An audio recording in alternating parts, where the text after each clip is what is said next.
Chapter 46. Genius 1 second. Remember, if you want to go? Net provides you with wonderful novels to read. Oh, right on target. Xie Juanping's eyes were practically brimming with tears when he saw Luo Nan's intense reaction. Was it easy for Brother MB to hold it in the entire journey? Wasn't it to see this expression on your face? Xie Juanping felt that all of his homework hadn't been done in vain just from this instant's harvest. Even someone as wooden and reserved as Luo Nan had to break through when facing his family's great enemy. His degree of devotion had clearly increased by several levels. If this goes on, I'm not afraid that you won't accept my kindness. Feeling that things were finally on the right track, Xie Juanping relaxed and felt that his acting skills were off the charts. He blinked and pretended to be innocent. What do you mean by that? Luo Nan stared at him. You said Yen Hong? Which Yen Hong? Xie Juanping inexplicably felt a bit weak when facing Luo Nan's gaze. But he still answered step by step. It's the one who used to be a professor at the academy. The one who had an academic scandal in the year 90? Xie Juanping spoke in a roundabout manner, but Luo Nan's words went straight to the heart of the matter. The one that came up with archetype formatting theory? His laboratory is here? Yes, I've been here since I was hired as a professor in 1983 until 1990. Xie Juanping could recite the information he had just collected fluently. If he remembered correctly, these were precisely the two most important year nodes that Zhang Yingying had analyzed to have an impact on Luo Nan's life. Luo Nan was silent for a few seconds. He moved to the side, no longer blocking the elevator door. Xie Juanping took the opportunity to enter, chose a floor, and the elevator began to descend. In an enclosed space like the elevator where there was nothing to do, silence was the most awkward. Xie Juanping tried to liven up the atmosphere, but Luo Nan took the initiative to speak. Senior, looks like you've done a lot of homework. It's here. That's it. Xie Juanping didn't want to be an idiot who did good deeds without leaving his name. Talking to smart people really saved him a lot of effort. He grinned and said, it's all right. Helping you, Brother Nan, is also to relieve my guilt. Naturally, I have to do my best. The so-called effort was not an exaggeration at all. In order to come up with this idea, Xie Juanping also scratched his head. Luo Nan's society crisis. Yen Hong, who was suspected of stealing Luo Nan's grandfather's research results. The Mystic Arts Research Society's development plan. In the end, they were able to find this explosive point that perfectly converged many elements. However, Xie Juanping was worried that his private investigation would make Luo Nan unhappy. He hurriedly began to patch things up. Junior Nan, I didn't purposely dig up your background. In this day and age, information is everywhere. I just don't like the look of that bastard Yen Hong. He's too damn annoying. Junior Nan, you've been suffering these past few years. Luo Nan turned to look at him. Senior, you really know quite a bit. That's about it. Xie Juanping smiled awkwardly. Luo Nan's thoughts ran far too deep. His intense emotions only lasted for a fleeting moment. Now he had returned to his normal state of not showing his emotions on his face. Hard to please. At this time, the elevator had reached the 4th floor, which was about 15 meters underground. The elevator door opened, and their field of vision suddenly widened. This floor has been completely cleared. It belongs to Gear's central control room. The basic layout of the building was that the 4 floors above ground belonged to the Society's activity area, and the 7 floors below ground belonged to the experiment area. The underground space exceeds the above-ground space. Of course, this is the only building on the North Bank to have such a thing. Xie Juanping forcefully raised his spirits and explained to Luo Nan, right now the central AI is operating at a low consumption rate. I'll activate it later and we'll be able to find out just how many usable resources are left in this building. Luo Nan's focus was on something else. Can we still find Yen Hong's experimental data from before? This really isn't easy. Xie Juanping scratched his head and said, back when Yen Hong's academic scandal broke out, it was said that he specifically designed an experimental accident to destroy many key locations and annihilate the evidence. Afterwards, Quantum Corporation received all of his experimental legacy and they pretty much cleaned out this place. But if we look carefully, we might be able to harvest something? Xie Juanping was afraid of dispelling Luo Nan's interest, so he forcefully changed his words in the end. Luo Nan was very clear about these thoughts.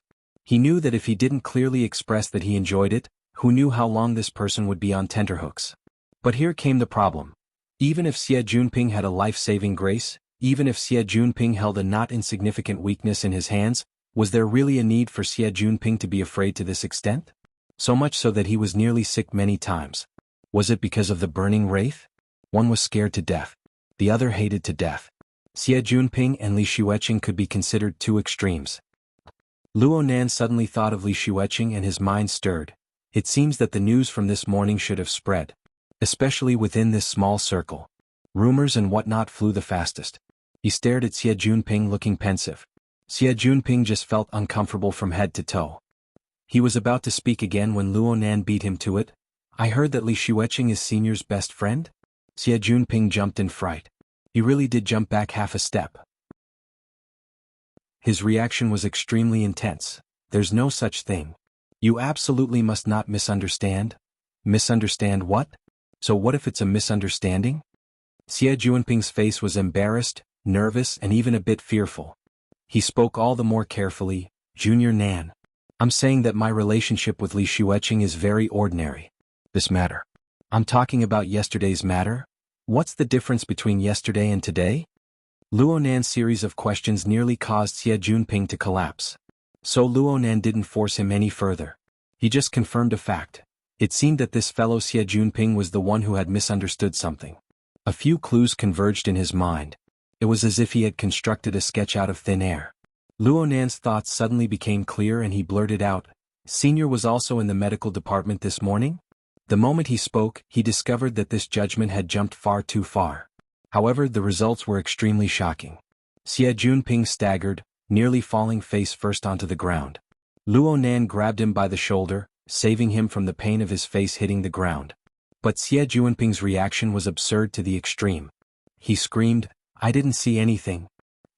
All right, the matter was finally made clear. Xie Junping really was in the medical department this morning. Moreover, he was in the same hospital as Li Xueqing because of a fight over a woman's affections. Li Xueqing ran fast during the earthquake, so Xie Junping fell behind. Li Xueqing and his group were in a hurry. They didn't see Luo Nan in the crowd, but Xie Junping did. And he saw with his own eyes that Li Xueqing and Luo Nan passed each other for a few seconds before Li Xueqing fell unconscious. Li Xueqing sank into shock and was still in the intensive care unit. If it were anyone else, they wouldn't have thought too much about it. But Xie Junping knew of the conflict between Luo Nan and Li Xueqing. He also obtained a few details from Lian Yu and the others. More importantly, his life was hanging by a thread yesterday morning.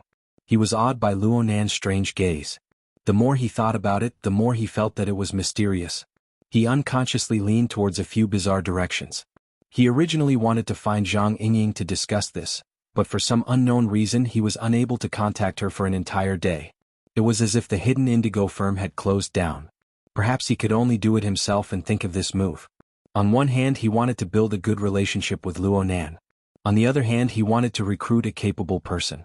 Xie Junping's current state was completely unfazed. He just needed to use a bit of strength and he would be like a bamboo tube pouring beans. Luo Nan sighed and patted Xie Junping's shoulder. Xie Junping had said so much, but he had missed the most crucial reason. Of course, Xie Junping himself was completely unaware of it. Luo Nan borrowed the action of patting Xie Junping's shoulder to shake the heavily chained crow. It came out from between Xie Junping's eyebrows, and the wraith sign flickered with red light.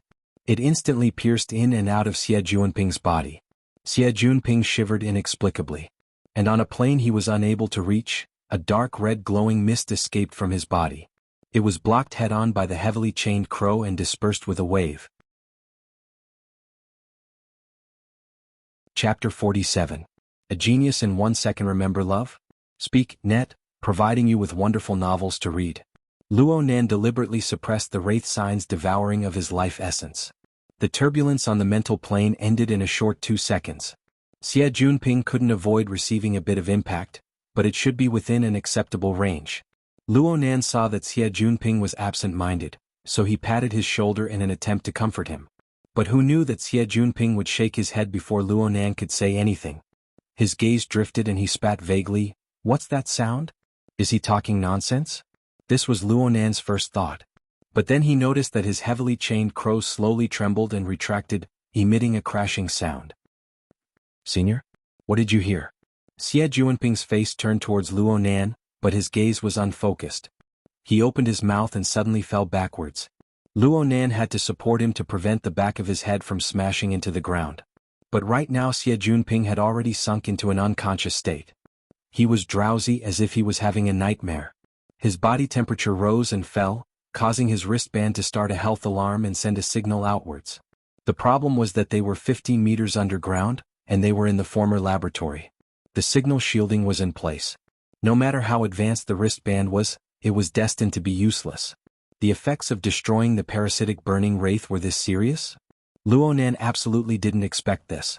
He had clearly controlled the damage to Xie Junping's life force. Could it be that the connection between the burning wraith and Xie Junping on the mental plane was deeper than expected? Luonan's expression was grave. He let Xie Junping lie on the ground and the heavily chained crow came out again. He let the wraith sign probe Xie Junping's body from inside out. The problem was that there were no more abnormalities, at least on the level that the wraith sign was able to probe. As for the state of Xie Junping's body, Luonan was even more powerless. The structure of the human body was far too precise and complex. Luonan had used drugs to shape his format and mutate his nervous system. This was already a bold cognition and transformation of the body. But what he understood was still a drop in the ocean. Luonan really didn't wish for Xie Junping to be like this. But things had already happened. He couldn't do anything about it. He pondered for a moment, then he carried Xie Junping on his back. He prepared to deal with Xie Junping on the surface.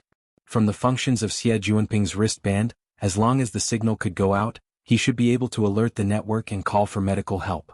Truthfully speaking, carrying Xie Junping on his back wasn't easy for Luonan at all. This guy weighed about 70 to 80 kilograms.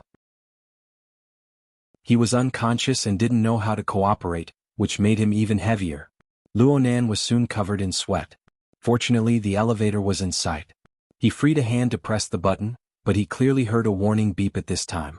It seemed to be coming from Xie Junping's wristband. Luonan thought that something was wrong with Xie Junping again. He hurriedly put Xie Junping down and prepared to check on him. But he never expected that in this instant, the sound of an electric switch would ring out and everything before his eyes would suddenly sink into pitch-black darkness.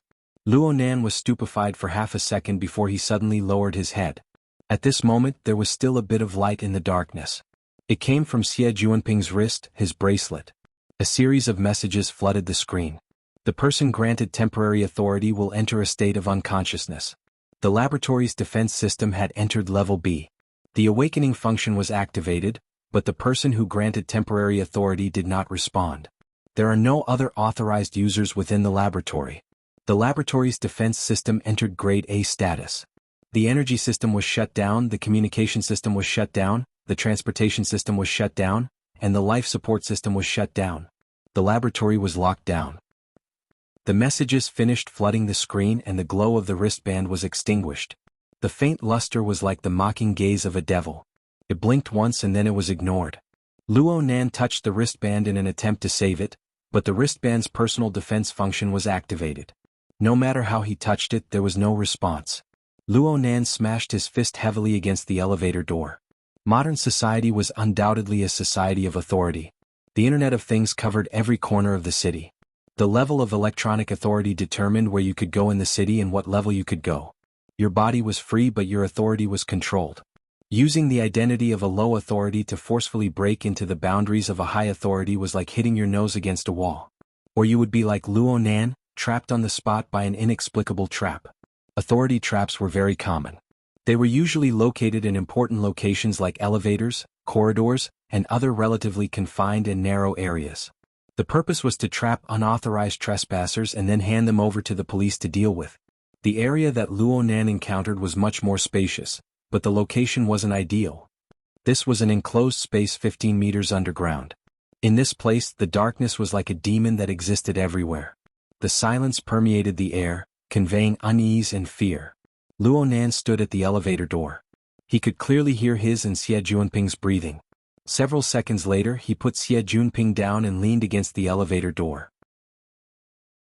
"Hey, wake up." Xie Junping didn't respond. "Papa," there was still no response. Calling, slapping, pinching and other methods were all used. Xie Junping was still in an unconscious state, but his body temperature had calmed down quite a bit. Luonan was speechless. He stood there for a dozen more seconds before smashing the elevator door again. But this time it was a bit lighter.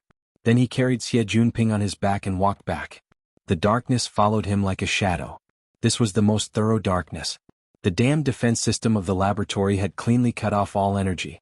There really wasn't any light at all. Luonan originally wanted to use his own wristband for illumination, but the wristband had entered a low power state half an hour ago due to the long wire. A bit of light was equivalent to nothing. He simply didn't need it. The darkness had no meaning for him anyway. The dark chain stretched out once more. The wraith sign at the front flickered with a bewitching red light.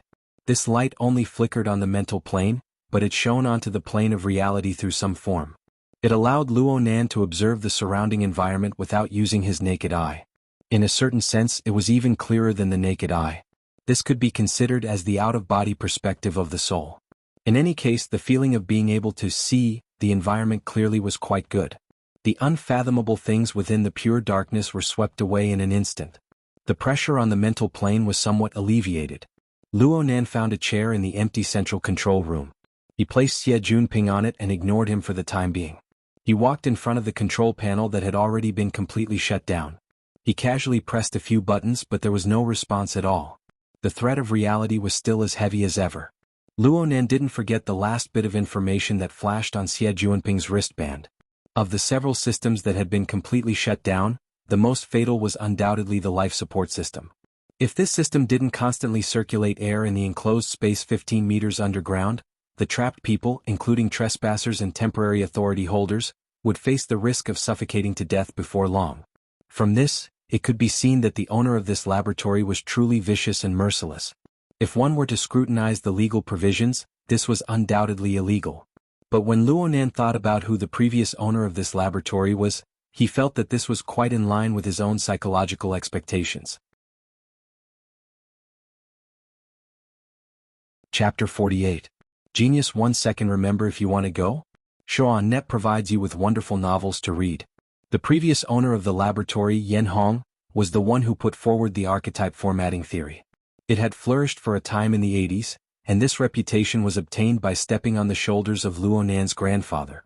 Love Gong Small Say Neka. Back then, when Luo Yuandao was involved in human experimentation, the media had focused on the wilderness, the vagrants, the victims, and other more explosive details. However, they did not pay much attention to the person who exposed the matter. Coupled with the so-called witness protection policy, the identity of the key witness had never really entered the public's attention. But Luonan knew very well that the one who did this was none other than Yen Hong, who had worked in the same research institute as Luo Yuandao. Not long after Luo Yuandao's lawsuit was finalized, Yen Hong proposed the prototype formatting theory, and gained a huge academic reputation. But it was precisely because of this that he fell so miserably after being exposed for plagiarizing Luo Yuandao's experimental data in 1990. The outside world did not know, but the academic world still had fresh memories of this case, and they were clear on many of the details. However, due to the special nature of Luo Yuandao's case, as well as the involvement of Quantum Corporation, everyone kept it a secret. It was only circulated within a small, closed circle, and was not exposed to the public media. During the investigation by the Scientific Research Ethics Committee, Yen Hong deliberately caused an experiment accident and destroyed the evidence. His actions were also extremely bad. After this incident, Yen Hong's reputation in the academic world was completely ruined. In the end, he disappeared without a trace. It was only natural that such a person would set up some death traps in his own laboratory. Right now, Luonan had quite the thought, this is how it should be. Then he felt indescribably excited. Yes, it was excitement. Ever since Luonan understood the cause and effect of his grandfather's case, he very naturally viewed Yen Hong as the main culprit. For the young Luonan back in the day, Yen Hong, who was like the sun at high noon at that time, was fully deserving of being the final boss. He was the target that Luonan would defeat in the future. Unfortunately, before Luonan could grow up, this boss inexplicably collapsed in the year 90. The results of his research became a part of Quantum Corporation's acquisition of many intellectual properties. Though Luonan hadn't completely lost his goal to strive for, he still felt a sense of loss in his heart. But who would have thought that after 6 years in an abandoned laboratory, he would actually get the chance to fight with this boss from a distance? Even though he was just imagining an empty target, it had an exceptionally different meaning for Luonan. Luonan's thoughts were unprecedentedly lively. His courage and boldness were unleashed to the extreme. He took a few deep breaths to calm his mind. He stood in front of the control panel, and the heavily chained crow cut into it. As the central control area of a laboratory, the equipment here was nothing more than a few control panels and a few screens. Its function was similar to that of a surveillance center.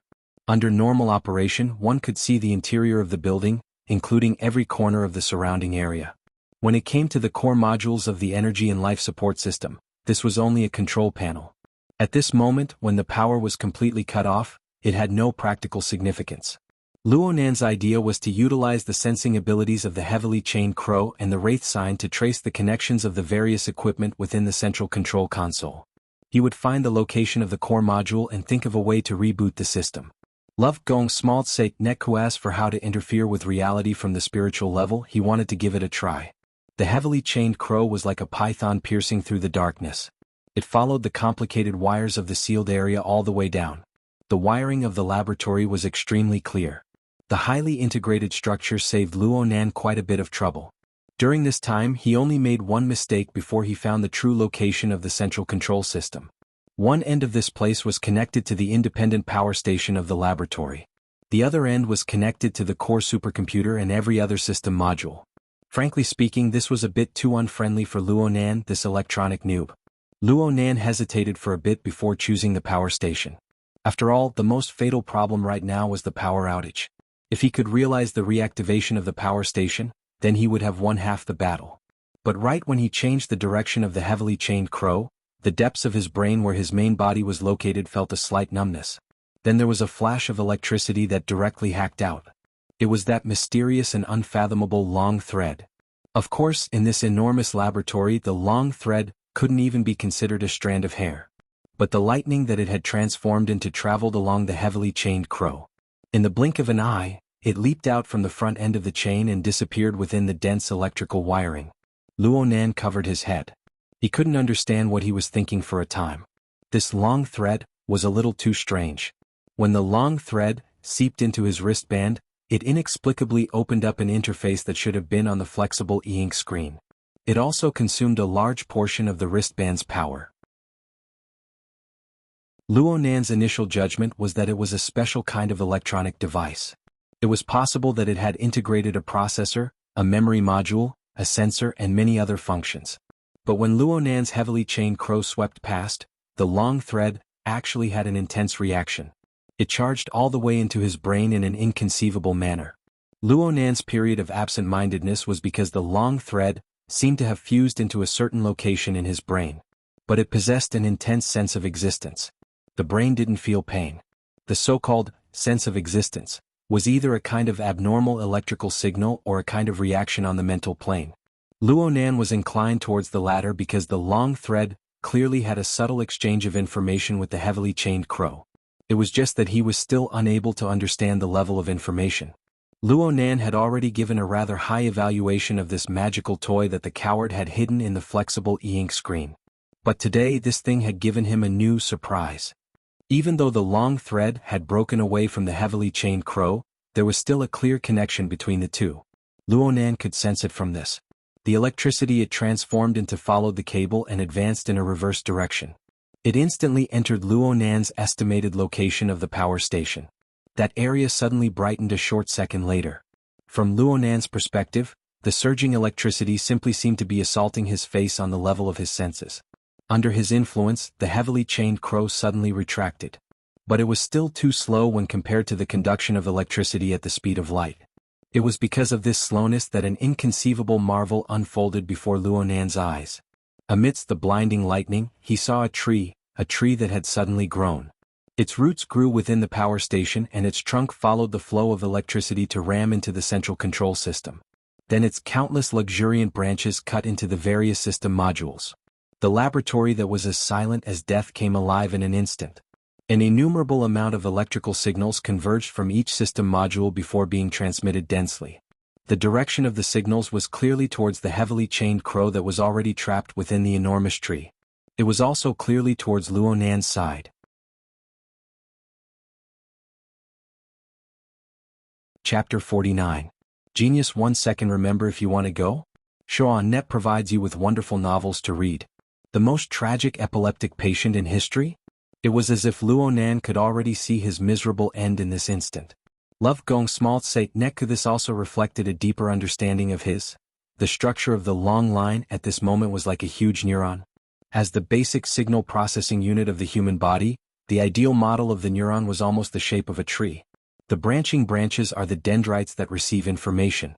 The main part is the axon that transmits information. The axon endings of the anterior neuron were similar to the roots of a large tree.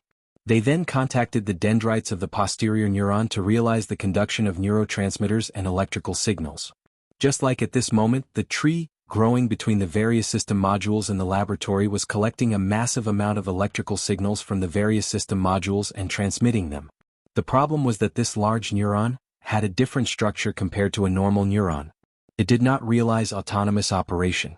Instead, it used its roots as an external source of energy. The end point of the transmission of information became the heavily chained crow that fused with the main trunk. In fact, it was Luonan. In a certain sense, the large neuron that was the incarnation of the long thread was like an external artificial organ for Luonan. This was a very magical thing. If it was used well, it would have endless potential. However, the information transmission mode of large-sized neurons was much more violent than that of normal neurotransmitters. Hundreds of millions of electrical signals swarmed in. No matter who it was impossible for them to process such a huge amount of information that passed through the same route at the same time. Luonan tried to sever the connection with the heavily chained crow, but how could this sort of subtle connection on the mental plane be so easily severed? It was as if he could already see himself drowning in the electrical signals and suffering from convulsions in an instant. However, what Luonan waited for wasn't a flood of electrical signals a second later. Instead, it was a bright and familiar interface. The central control room lit up, but it wasn't the brightly lit kind. The energy and information controlled by the large-sized neurons were presented in a rather restrained manner. An exquisite and peerless transformation was completed between the enormous amount of photoelectric signals. The results were transmitted to the enormous screen in front of Luonan. What was displayed on the giant screen was none other than the flexible e-ink interface that had accompanied Luonanda for 5 years. Without a doubt, this was another masterpiece of the long line. On the small screen of the bracelet, and on the giant monitor screen that spanned half the room, it used this method to announce its existence. Luonan was a bit stupefied when facing the enormous flexible e-ink screen interface. At this moment, what he saw was not only the flashing interface, but also the operating principles behind it. The structure of the large-sized neuron was full of the flavor of bionics. As a nerve cell, it naturally had the basic structure of a cell body. Through the heavily chained crow, Luonan discovered this region at the junction between the main trunk and the branches of the large tree. This was the first place where the tremendous amount of electrical signals were transmitted back from the lush branches. Functions that Luonan was unable to explore were integrated here. But at the very least, it had the functions of analysis, filtering, transcoding, and compiling. It was like a set of processor chips, or perhaps it was an auxiliary subbrain. First, it transformed the enormous amount of signals into something concise, clear, and easy to understand. Only then did it truly return to the central control system in Luonan's brain.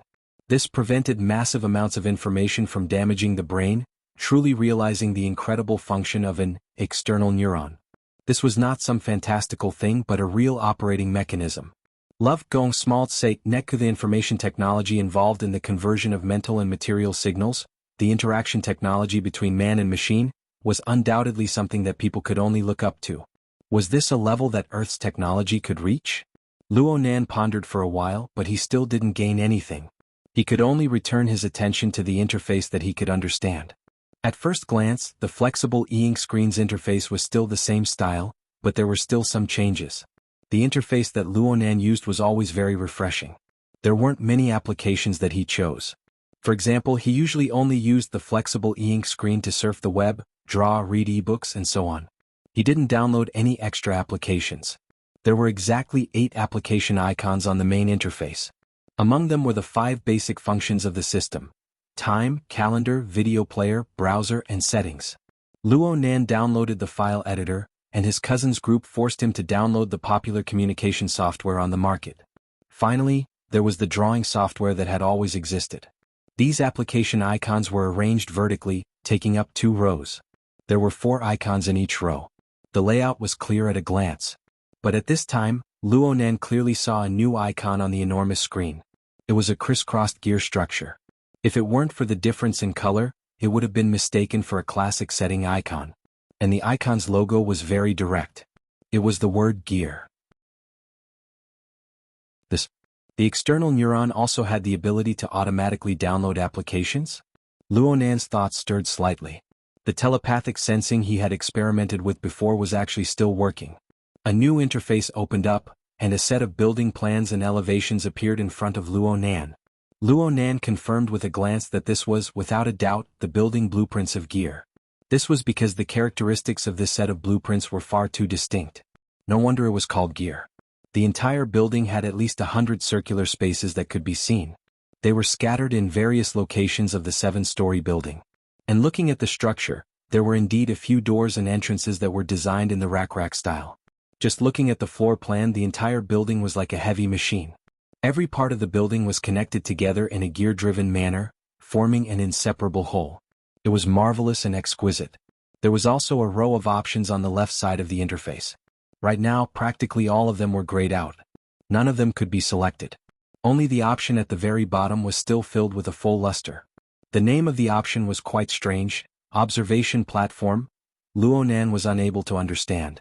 A sound came from behind him right when he was baffled. Luonan's mind stirred, and the interface of the giant screen faded away. The central control room was restored to a darkness where one could not even see their fingers. It was unknown what kind of dream Xie Junping was having at this time.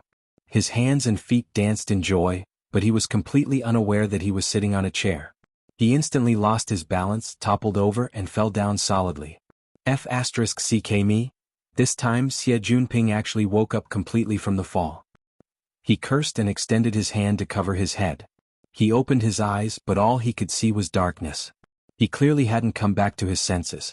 He shouted over there, "Turn on the lights." Luonan used his wristband, which was close to shutting down, to emit a bit of light, fulfilling Xie Junping's wish to a certain extent. In this sort of place, under this sort of lighting, the sudden glimmer of light and the silhouette of a face could really scare a person to death. Xie Junping drew in a breath of cold air and let out another cry. He had instinctively dodged, but he had bumped into the chair. Luonan didn't want to play around with pleasantries. He directly said, "Senior, it's good that you're awake. You were probably in a bad state just now, so you fainted. The laboratory detected that you lost consciousness, so they cut off your temporary privileges. The energy and life support systems have all stopped working. Take a look and see if your privileges have been restored." Xie Junping used 5 seconds of time to digest the information Luonan transmitted. He immediately quivered and finally woke up. He didn't have the time to ask how he fainted in the end. He immediately lit up his wristband and dealt with the issue of privileges. About 3 seconds later, Xie Junping kicked away the chair next to him with a loud bang. Then he started cursing loudly, "Damn it. You said I need to reapply. Give me a fucking signal."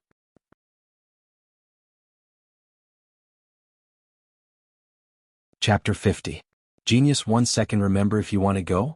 Shoan.net provides you with wonderful novels to read. Forget it, I shouldn't have had high hopes for this system anyway. Love go, small say, net Luonan felt that his actions of hiding the interface just now were quite foolish. Fortunately, it was not too late to mend the pen after the sheep were lost. He sighed and knocked on the control panel, causing the giant screen in front of him to light up again. The light of the enormous screen elongated Luonan's shadow, causing Xie Junping's jaw to drop to the ground. "Brother Nan, you are a hacker?" Luonan didn't know how to explain, so he simply didn't speak. Xie Junping, on the other hand, grew excited all of a sudden. "My goodness. I heard that this system was strengthened by Quantum Corporation. Junior Nan, you can even order it around? Wasn't this guy's mood a little strange?" Luonan still remembered that Xie Junping had nearly fainted from fear. Before he fainted, Xie Junping had wailed at Luonan for mercy. But in this current situation, not only did Xie Junping's fear of Luonan completely disappear, even his fear of being trapped in a hopeless situation was reduced to a minimum. Could it be that he had lost his memory due to the shock? Or could it be that the effect of killing the burning wraith was really immediate? Luonan didn't come to a conclusion after a short period of pondering, so he put this matter to one side. He reopened the gear interface and focused on the observation platform option. Several seconds later, he pressed it with his mind. There were no changes on the interface, but there was a stream of information flowing through the heavily chained crow into his brain, allowing him to understand many things. Luonan muttered to himself for a bit before turning around. "Let's go." "Where are we going?" Xie Junping looked around at the dark surroundings and didn't dare to move. But in the next second, a door automatically opened at the side of the central control room, leading to an even darker space. Love, go, small, say, Neku. Xie Junping blurted out, secret passage? Turn on the light from the bracelet. Ah. Luonan's mind stirred and the giant screen went out. The room was restored to a pitch-black darkness. Xie Junping exclaimed and hurriedly turned on the light on his bracelet, barely illuminating the road ahead. Since there was light, Luonan didn't say much. He directly headed in the direction of the newly opened door. Hey, this is a secret passage, right? Xie Junping lowered his voice and suppressed his nervousness as he followed closely behind. It's a corridor outside. Though the giant screen was extinguished, Luonan's large-scale external neuron was still controlling that portion of the resource. It transmitted effective information through the heavily chained crow and transferred it to his cranial nerves. The scene was directly mapped onto his retina. As long as Luonan's energy was enough to support the existence of the heavily chained crow, this electronic map would not lose its effectiveness no matter how far the distance was. Of course, without the heavily chained crow to guide the wraith sign, and without the risk of his soul leaving his body, he had become blind in this darkness. He needed a source of light. Xie Junping had already understood the ruthlessness of the defense system from the bracelet. He was completely confused at this time. If it's not a secret passage, how did it open? It should be the original design of the builder. All the portals along the route we took were controlled by an independent power source. The people who modified it later obviously didn't notice this. Why is it so troublesome? Xie Junping shook the beam of light from his bracelet and looked around. Sure enough, he saw that there were public places like corridors along the way. Occasionally he had to pass through one or two rooms, but there was no need to hide. It's probably a hobby. Luonan's brain incessantly flashed with the elevation and floor plan of gear. The tight structure and the peculiar design made him gasp in admiration at every moment. The layout of the entire building seemed to transform into a machine that could be activated at any time to process some product. Right now, he and Xie Junping were shuttling back and forth between the components of gear, carrying out a marvelous tour. With the external neuron controlling them, Luonan and Xie Junping were completely green all the way. They didn't encounter any obstacles. After passing through the stairs of the safety passageway, the two should have gone from the 4th underground floor to the 2nd underground floor.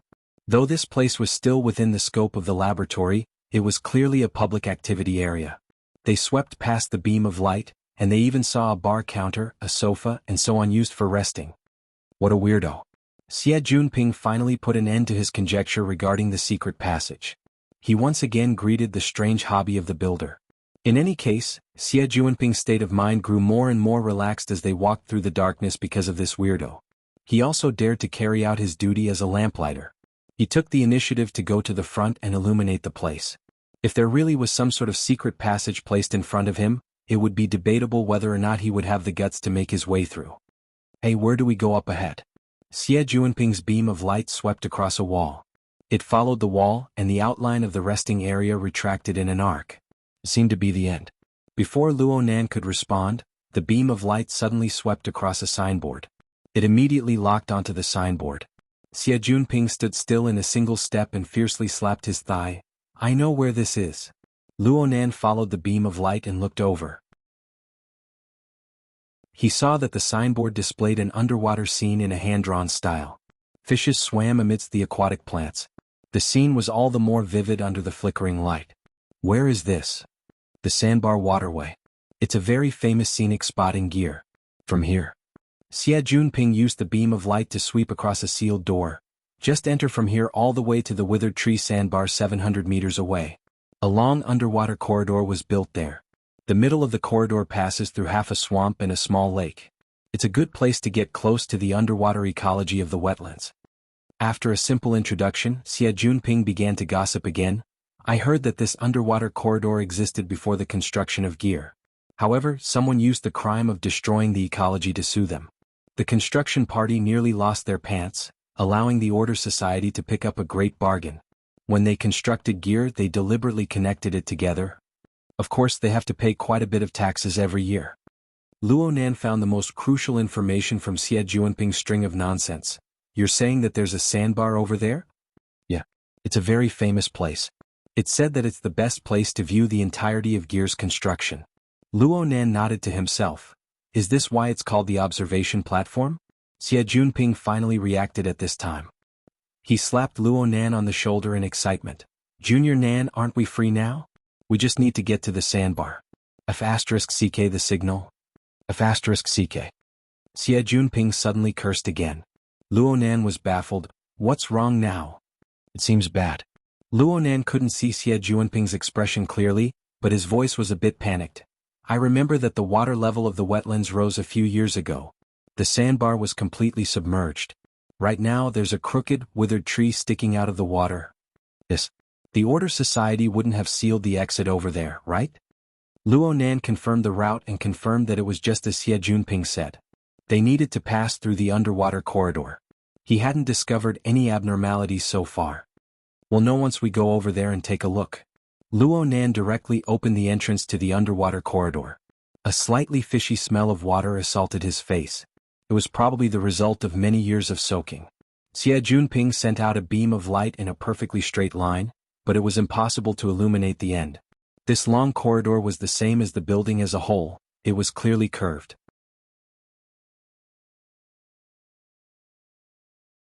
Chapter 51. Genius 1 second. Remember if you want to go? Speak, net, providing you with wonderful novels to read. The two walked shoulder to shoulder into the long corridor. It was still extremely dark and quiet, but the effect was completely different from the deathly stillness of the laboratory. Even though it was dark, they could see rippling water waves within the murkiness as they walked along the long corridor. A tiny amount of sunlight was refracted within the water. It was extraordinarily vivid. There were also faint sounds transmitted from the glass walls on all four sides. The underwater life forms were affected by the light. They came one after another, scraping against the glass walls. The quieter it was, the louder it was. There was one time when Xie Junping couldn't hold back his curiosity. He shot a beam of light into the water and illuminated an alligator. Xie Junping saw the malevolent head crash against the glass wall with a rumble. He instinctively dodged, but he collided fiercely against the other side of the wall. The collision caused tears to flow out.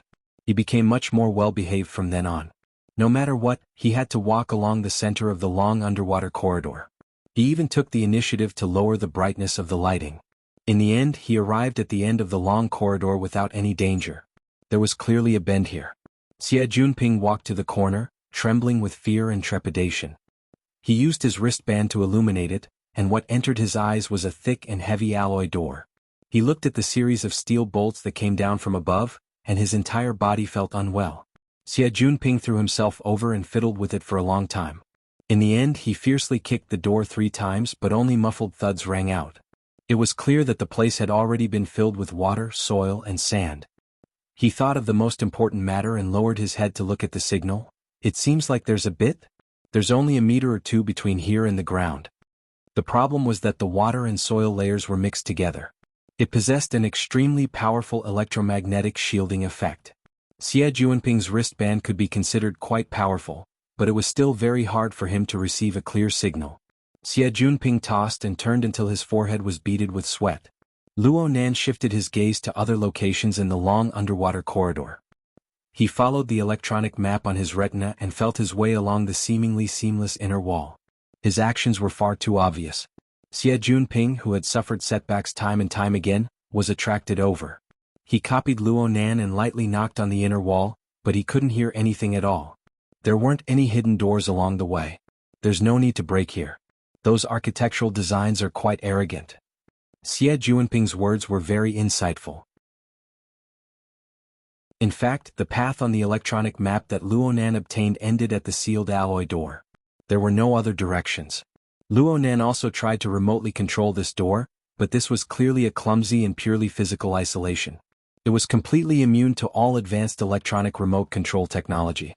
But he did not give up. Because there was one thing that couldn't be explained no matter what. Why didn't the other system modules in the laboratory have any reaction on the external neurons interface? Only the functions of gear and the observation deck were clearly displayed? According to various information, the route of the observation deck was set up before Yen Hong established his laboratory. Was it a natural fit, or was it a deliberate modification later? If the subsequent modifications were so ingeniously different from Yen Hong's laboratory design, was there some kind of targeting? Along the way they had been in the most ordinary public places. It seemed that only at the end of this corridor would there be some hidden spaces. If there really was a problem, it would be here. Luo Nan pondered for a moment before decisively ending his infiltration of the laboratory's system modules. He withdrew the heavily chained crow. It was worth mentioning that the external neuron had a higher priority with his mental connection. Once the heavily chained crow retracted, the external neuron transformed back into a long line of electricity and returned to his brain. Love go small say Neko, what an inconceivable object. Luo Nan shook his head. He didn't want to waste too much time on this for the time being. Instead, he operated the heavily chained crow and drove the wraith sign to sweep and slice this area vertically and horizontally. All of these physical barriers were completely meaningless to the heavily chained crow and the wraith sign. Got it? Luo Nan suddenly raised his head to look at the alloy steel plate above him. 95% of the material that formed this underwater corridor was tempered glass. Only the two ends were fixed with metal. Normally, no one would pay attention to this. But when the heavily chained crow swept past, the material at a certain location above was clearly completely different from the alloy steel plate and tempered glass. Hey, where are you looking at? Xie Junping noticed Luo Nan's abnormality. He raised his head to look, but he didn't discover anything. Luo Nan ignored him. He just earnestly estimated the height and angle. He should still be able to reach it. Excuse me. Luo Nan swung Xie Junping aside and retreated 2 steps back. He ran with a boost and stomped heavily on the metal door. He borrowed the force to soar up a bit, and at the same time he half-twisted his body and extended his hands upwards. The place where the alloy steel plate should have been had inexplicably transformed into something like mucus. It was just a bit of obstruction before it was broken through. And then Luo Nan's hands made contact with the edge of the actual steel plate. The collision was a bit painful, but his reaction was quite fast. He grabbed it and twisted his body a bit. He exerted strength from his waist and did a pull-up, and his body shot upwards. From Xie Junping's perspective, half of Luo Nan's body was submerged within the steel plate. Then Luo Nan's 2 legs swayed, and he disappeared without a trace. F***CK Mimicry film.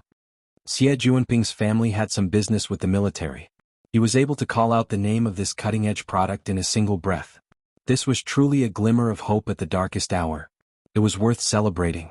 But here came the problem. It seems that I can't do this sort of high-difficulty leap and climb. Even with Luo Nan's help, Xie Junping still wasted at least 10 minutes in order to barely pass this checkpoint that tested his control. And when he truly made contact with the space above, he couldn't help but curse, "Oh my God!" So the secret passage was waiting here. Indeed, this was a narrow passageway that didn't even reach a meter in height and width. One needed to bend their knees and crawl in order to pass through. It was completely different from the entire route they had taken before. What happened to the designer's pride? This place should have been opened later. It's different in front. Luo Nan had already done some scouting while Xie Junping was wasting time. He led people to crawl over right now, and soon they displayed a completely different style. When the horizontal narrow passageway ended, the structure suddenly flipped upside down. It became a vertical space. Though it wasn't very spacious, it was more than enough to accommodate 2 people at the same time. Most importantly, it was much more comfortable. Under the illumination of the light, a wooden stone staircase spiraled upwards. Though there was light shining down, they still couldn't see the end. They touched it. It was very moist, but it was very clean. The 2 climbed up the staircase. Xie Junping touched the inner wall with curiosity. It looks like tree bark. Hey, look at this position. Don't tell me we're inside a withered tree in the sandbar? Maybe. Luo Nan responded, the tree body should be filled with some sort of bionic material. It looks like it's close to decay, but it's actually extremely tough. Wow. This is a treehouse. The symbolic plant of the withered tree sandbar is a treehouse. Just what year and what month is this extravagant work? Holy crap. What the hell is this? Suddenly a black shadow rushed past Xie Junping's eyes, leaping straight into the base of the tree. The shadow itself wasn't that big, but its speed was quite fast. It was unknown which path it took, but there was a faint sound of water. Then there was no more sound.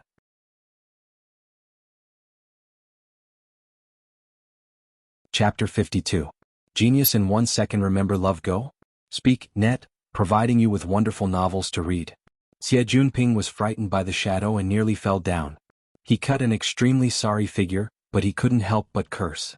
Love Go, small speak, net. Luo Nan could see quite clearly due to the senses of the heavily chained crow. It's an animal from the swamp. It seems to be a muskrat. Are there any other entrances and exits besides the path we took to enter? Muskrats were a relatively common animal in the wetlands of Acumen College. Adult muskrats were 30 to 40 centimeters long, and their tails were 20 to 30 centimeters long. The one that just flashed past was much smaller. It seemed to be underage, but its movements were quite nimble. Xie Junping grimaced in pain. This place hasn't been idle for a year or two. I'm afraid it's long since become a bird's nest or something. Be careful not to step on bird shit. He spat out the last word halfway before he forcefully swallowed it back down. The illumination beam just so happened to cut into a spacious area. One could see that the ring-shaped chair made the most use of the space. There were 2 stools placed casually. There were wall lamps embedded in the walls of the tree hole. There were also a few exquisite wall-hanging bookshelves and decorations. One could tell with a glance that this was a resting room. How big could a tree hole be? The usable area before their eyes definitely didn't exceed 3 square meters. It really couldn't even fit a bed. But the exquisite layout made the most use of the characteristics of the ring-shaped space in the tree hole. It gave off a rather relaxed and leisurely feeling. Xie Junping immediately forgot his previous words and clicked his tongue. You know how to enjoy yourself. Amazing. There's another floor above. Luo Nan pointed at the stone steps that continued to extend upwards and continued to walk. Why do I feel like this project isn't the least bit inferior to Gear? Especially after so many years. They're actually able to keep this a secret. Their mouths are too tight. Xie Junping followed Luo Nan as he climbed up. He had the tendency of turning from a hater to a fan. The two arrived at the upper floor as they spoke, which was also the top floor of the small tree hole. The layout here was a bit simpler. It even looked a bit spacious at first glance. There was only a table embedded in the wall of the tree hole. In front of it was a low stool modified from an irregular protrusion of a withered tree. The table was very clean. There was only a round tray placed on it. Xie Junping recognized it as the base of an old projector photo album. The projector probably ran out of power and went out. But as long as it was charged, it should be a very direct clue. Luo Nan was paying attention to the various areas within the tree hole. He fumbled around and pulled out a lot of brackets, braces and other strange things, most of which were set up around the table. From their positions, it was obvious that this was a workshop. As long as the corresponding equipment was installed, it could handle ordinary research work. It was enough for a designer. Xie Junping watched from the side with interest. He also squeezed over to see if he could pull out any more airs. Luo Nan didn't squeeze with him. He moved to the opposite side of the table to the most spacious area. There weren't any wall installations here, but if one looked carefully, there was a circle of irregular and narrow-veined patterns. It roughly circled an area of about a square meter. He reached out and touched it, exerting a bit of force from the left and right. The inner wall of the bark in this area was like an unfolded scroll, flipping open to both sides. The next moment, sunlight shone in. The change in the light made Xie Junping, who was on the other side, suddenly turn his head. In reality, he had been tossing and turning in the laboratory and the tree hollow cabin for more than half an hour. It was already around 6:30. Night had already descended in Xia City, and the sky outside was rather dusky. Within the gloomy wetland jungle, several hundred meters away, only a vague silhouette could be seen. It was impossible to see clearly with the naked eye. But Luo Nan didn't know why, but he had a very good feeling at this moment. Perhaps it was because he was on the observation platform? The information given by the designer of gear was already thoroughly clear. Xie Junping suddenly laughed out loud to the side. Signal. There's a signal. Luo Nan didn't pay attention to him. He continued to survey the distant gear through the observation window. The blurry scenery with the naked eye didn't count for much. His mind still contained the elevation and floor plan of the building, as well as the intuitive impression he had of a corner of the building. When all the elements converged together, Luo Nan suddenly felt that the distant building was like a civilization of the previous generation that had been washed away by time. Only a rusted outer shell was left behind in its confrontation with the mighty forces of nature, heavy and ancient. Traces of an unruly industrial order could be seen on every corner of the building. It was incompatible with the hazy natural environment, but a compromise was finally achieved within this boundless darkness. This sudden feeling made Luo Nan open his notebook in an instant. He used a fluorescent pen to draw lines, capturing the intuitive impression that assaulted his face. After Xie Junping cheered, he turned his head to see Luo Nan's actions. So this person really did have a drawing fetish? But he felt a bit relieved in the blink of an eye. A person who was obsessed with a certain hobby like this shouldn't be a cold-hearted fellow. Xie Junping walked back with light hands and feet. He stuck his head out to take a look and saw that the surface of the paper was filled with simple and crude lines. If he didn't know the subject of the depiction beforehand, he absolutely wouldn't have connected Luo Nan's sketch with the jungle and the building before his eyes. But when the direction of the sketch became clear, he unexpectedly felt that it was quite interesting. Especially the structure that seemed to distort within the waves of water. It seemed to manifest some sort of incorporeal power. Alright, let's not call it Picasso. How about Van Gogh? Luo Nan's sketch was drawn with a quick hand. He quickly closed his notebook and sighed in satisfaction. Luo Nan already had an even stronger interest in this building. He couldn't help but ask, "Who's the designer of this place?" Xie Junping shrugged, "Then you've stumped me. This building has at least 20 years of history. I was still a little baby when it was built. You weren't even born yet. However, everything is fine as long as there's a signal. The AI will certainly have the relevant basic information." Xie Junping's previous experience of crying out for help had clearly suffocated him badly. He gnashed his teeth as he connected to the internet and asked for temporary authorization from the student council. From this moment on, he held absolute power over this damned laboratory. Sooner or later I'll stuff that old bastard Yen Hong in there. I'll let him have a good taste. It doesn't matter which gutter he hides in. Xie Junping finally restarted the various system modules he had experimented with during this time. He searched for relevant information and found the original design that had been stored in an electronic file, including the designer's signature. He used the powerful function of his wristband to create an AR effect, causing an image to appear out of thin air. Independent designer, Bo Qingwen. Wow, look at this signature. It seems to be a woman. The handwriting is very beautiful. Xie Junping turned his head to size up the furnishings in the treehouse. He didn't see any particularly obvious female style. But the exquisite and comfortable design of the resting room on the next floor seemed to be able to verify this. Xie Junping became a bit excited, but he didn't receive a response from Luo Nan. He turned his head to look, but he saw Luo Nan staring at the designer's name displayed on the holographic screen, as well as the handwritten signature. Luo Nan didn't move an inch. Luo Nan's breathing seemed to be completely frozen along with the surrounding air.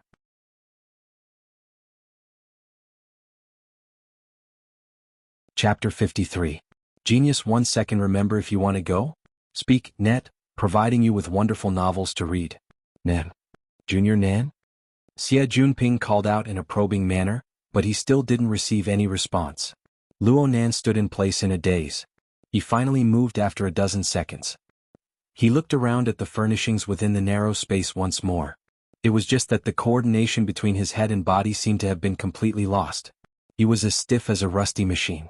It was as if he could exhaust his last bit of battery at any moment and die here eternally. But in the end, Luo Nan was still able to control his body. He held onto the inner wall of the tree hole and slowly walked down the stairs. His mind was in a trance as if he was sleepwalking. Xie Junping wanted to follow, but he stopped after some thought.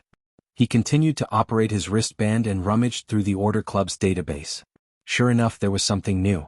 Bo Qingwen, a doctoral student of the 72nd Institute of Architecture and Design, a senior member of the Order Club. The electronic photo from the early days was of a delicate and pretty woman. It was very fitting with the layout of the treehouse. Perhaps it was because of the first impression, but Xie Junping felt that this woman's facial features were quite similar to Luo Nan's. He already had a 70 to 80% certainty in his heart. Right when he was pondering whether or not he should confirm it a step further, his wristband displayed a call. Xie Junping grinded his teeth when he saw the number. He opened his mouth and was about to start cursing when he thought of Luo Nan downstairs. He forcefully swallowed the curses back into his stomach. He carefully walked to the window and growled, "Husan, you motherfucker want to kill me? You're still talking? What kind of bullshit is that protective system? A new investor. Are you sure? Here to take a look? At this time?" Xie Junping was a bit surprised, but he was able to control his emotions. He pondered for a moment and gave some instructions to the other side. In the end, he gave a solemn warning, "Remember, if something happens again, I'll smash your door." Xie Junping walked down softly and quietly after concluding this matter. He stuck his head out from the stairwell to look down. He didn't dare to turn on the lights. The tree hole was dusky. He only borrowed a bit of daylight to barely see Luo Nan standing in the center of the resting room. He could touch the four walls with a slight stretch of his hand. But for some reason he maintained a rigid posture of touching but not touching. It was as if he wanted to embrace an incorporeal shadow in the darkness. In the end, Luo Nan's figure slowly fell down, gradually submerging into the darkness. Only his faintly trembling back could be seen, like the bottom of a flipped boat that could sink at any moment. Xie Junping didn't want to continue watching, so he quietly walked back and waited in front of the window. As time passed, the sky grew darker and darker. He couldn't help but scratch his head as he considered the information provided by Husaner. The sound of footsteps rang out while she was in a dilemma. Luo Nan appeared at the top of the stairs. His face couldn't be seen clearly due to the dim lighting. Xie Junping was delighted. He was just about to open his mouth when he discovered that Luo Nan wasn't paying any attention to him at all. Luo Nan was still like a wandering spirit. He walked all the way to the open table and hesitated for a moment. In the end, he extended his arm over and picked up the base of the round plate on the table. He entered into a daze again. Fine. Let's wait a little longer. Even Xie Junping's breathing slowed down. He just hoped that Luo Nan would return to normal soon. Senior, I'll have to trouble you with something. The sudden voice startled Xie Junping. Truthfully speaking, he really wasn't used to Luo Nan's gentle tone. Moreover, Luo Nan's voice was a bit hoarse and nasal. Could it be that he was crying? There was a subtle mismatch between the Luo Nan before his eyes and the Luo Nan in his memories. Xie Junping was a bit stupefied, but Luo Nan taking the initiative to communicate with him was a good thing. He went, "Ah" twice and hurriedly responded, "Go ahead. Go ahead.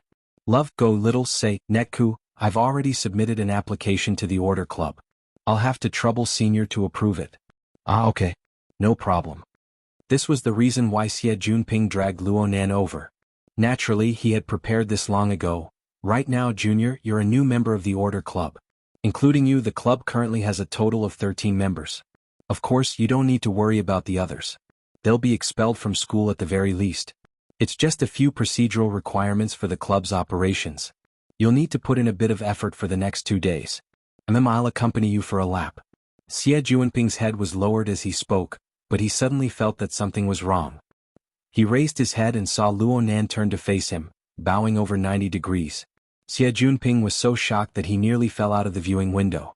He hurriedly helped Luo Nan up. "Oh my! Junior Nan, what are you doing?" Luo Nan looked straight at Xie Junping's face and spoke softly. "Today, Senior took the initiative to introduce me to the club. Only then did I have the chance to know that my mother still had this work gear when she was alive. I was even able to see her former residence." Xie Junping was a bit embarrassed. "This is a coincidence? It's not like this. My mother had already passed away when I was born. Before I could remember anything, my grandfather had gone mad and my father had left. My other family members didn't know much about my mother.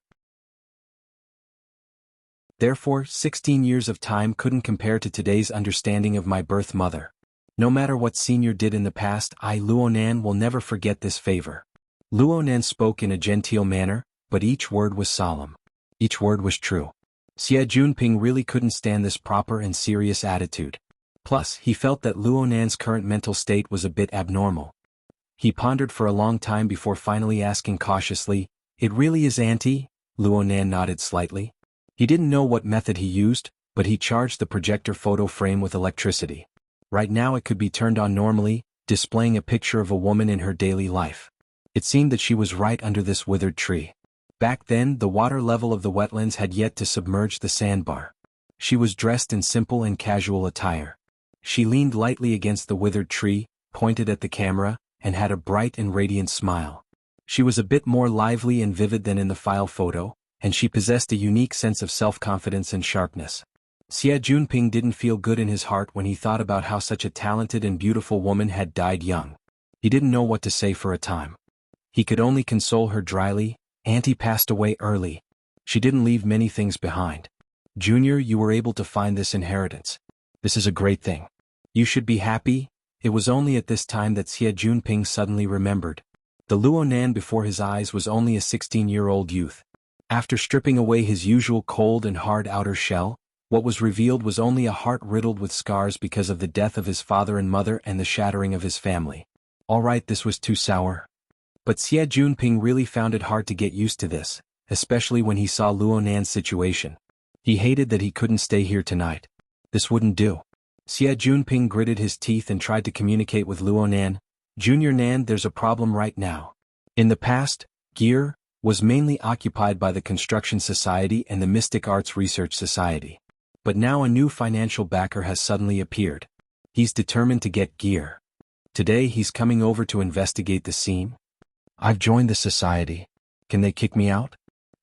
They won't go that far, then it's fine. It was very clear that the current Luo Nan's entire mind was immersed in the emotions of remembering his mother. He didn't care about any other news, including the Mystic Arts Research Society. Xie Junping suddenly felt very tired. Weren't you the one who came up with the ideas before? Inexplicably, it was now his turn to rack his brains with all his might. He checked and filled in the gaps, including reminding Luo Nan to pay attention. The problem is that there's only one way to get out of here. We can't let those people block us here.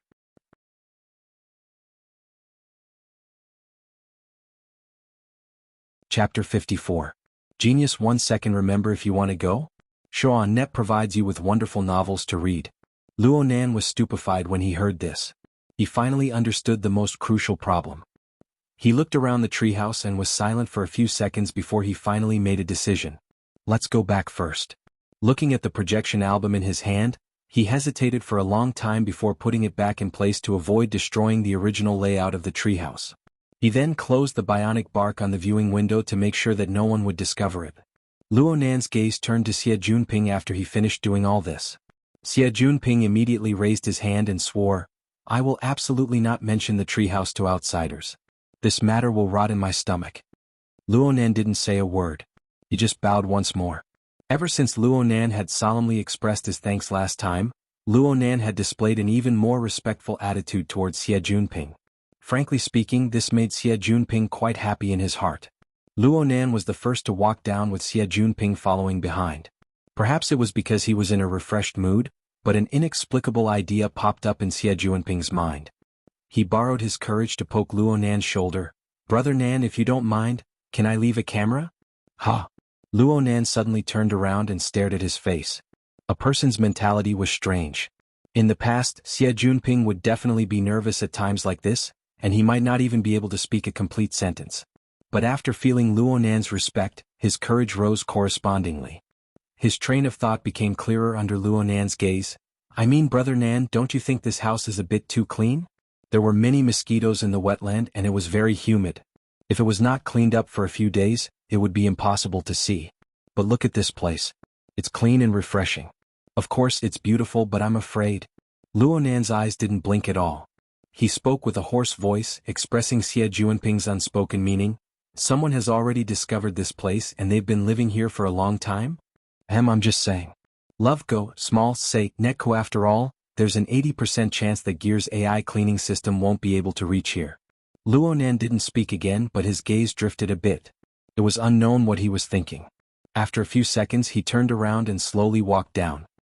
His fingers were stuck to the inner wall of the tree hole until he reached the beginning of the stone steps. It's here. There used to be a door here, but now it's been filled with bionic materials and sealed. Xie Junping shone the light on the surface and observed it for a while before agreeing, maybe this is a normal door left behind when the sand continent was still around. Then the water level rose and it was destroyed.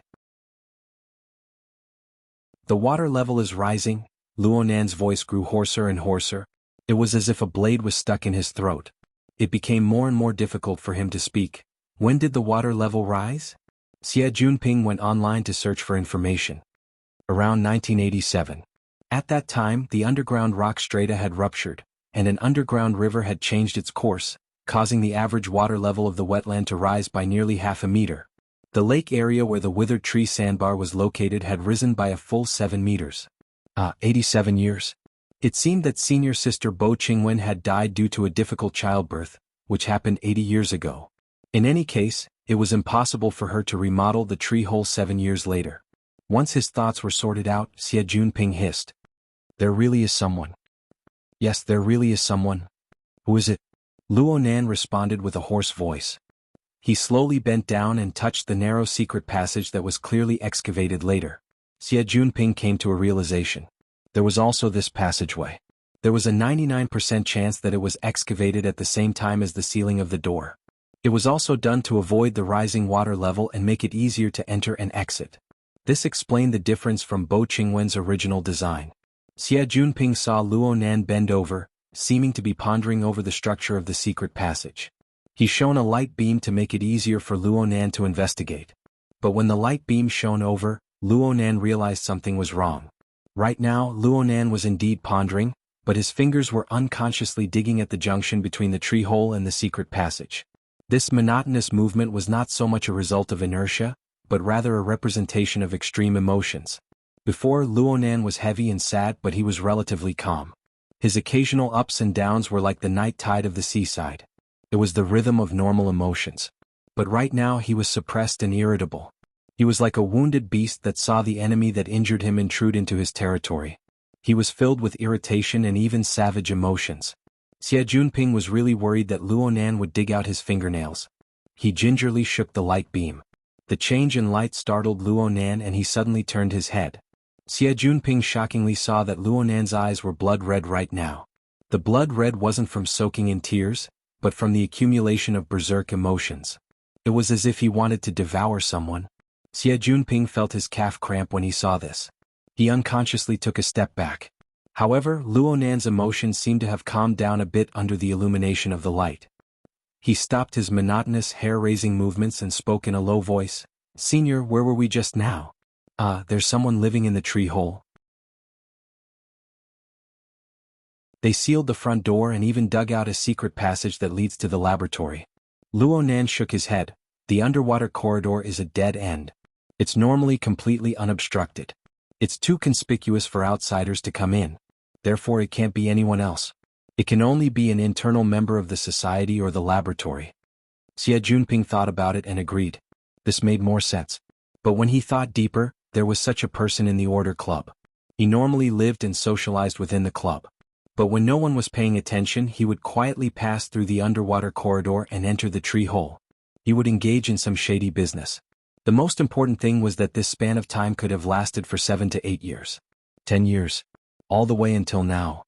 Just thinking about it made Luo Nan's heart go cold. Xie Junping suddenly had a thought. Motherfucker. It can't be that someone suddenly came in from the other side while they were drilling the secret passage. Or maybe they could swim and come in from the viewing hole? The thought was born. He looked at the pitch-black entrance of the secret passage and the spiraling staircase behind him. His entire body felt unwell. Luo Nan didn't seem to think too much. He slowly stood up and bowed towards Xie Junping. "I'll have to trouble Senior with the matter of the camera installation? If there's still someone, I want to see just who in the world it is." Xie Junping was actually a bit flustered in his heart. But having Luo Nan by his side was more or less comforting. He took a deep breath. "Okay. I'll install it right now." "You have ready-made tools?" I brought a bit." Xie Junping was a bit embarrassed, but he still took out 2 miniature cameras the size of rice grains from his wristband. This group of second-generation rich kids would sometimes play with absurd tricks. They relied on these. This sort of portable miniature machine couldn't be any simpler to install. They just needed to find a position with a relatively wide field of view, press it and it would stick. It wouldn't fall off easily. Xie Junping used both cameras. This little toy can achieve real-time video transmission. A single camera can work for over 3 months. Actually, looking at the degree of cleanliness, if we're lucky we should be able to get results in a day or 2.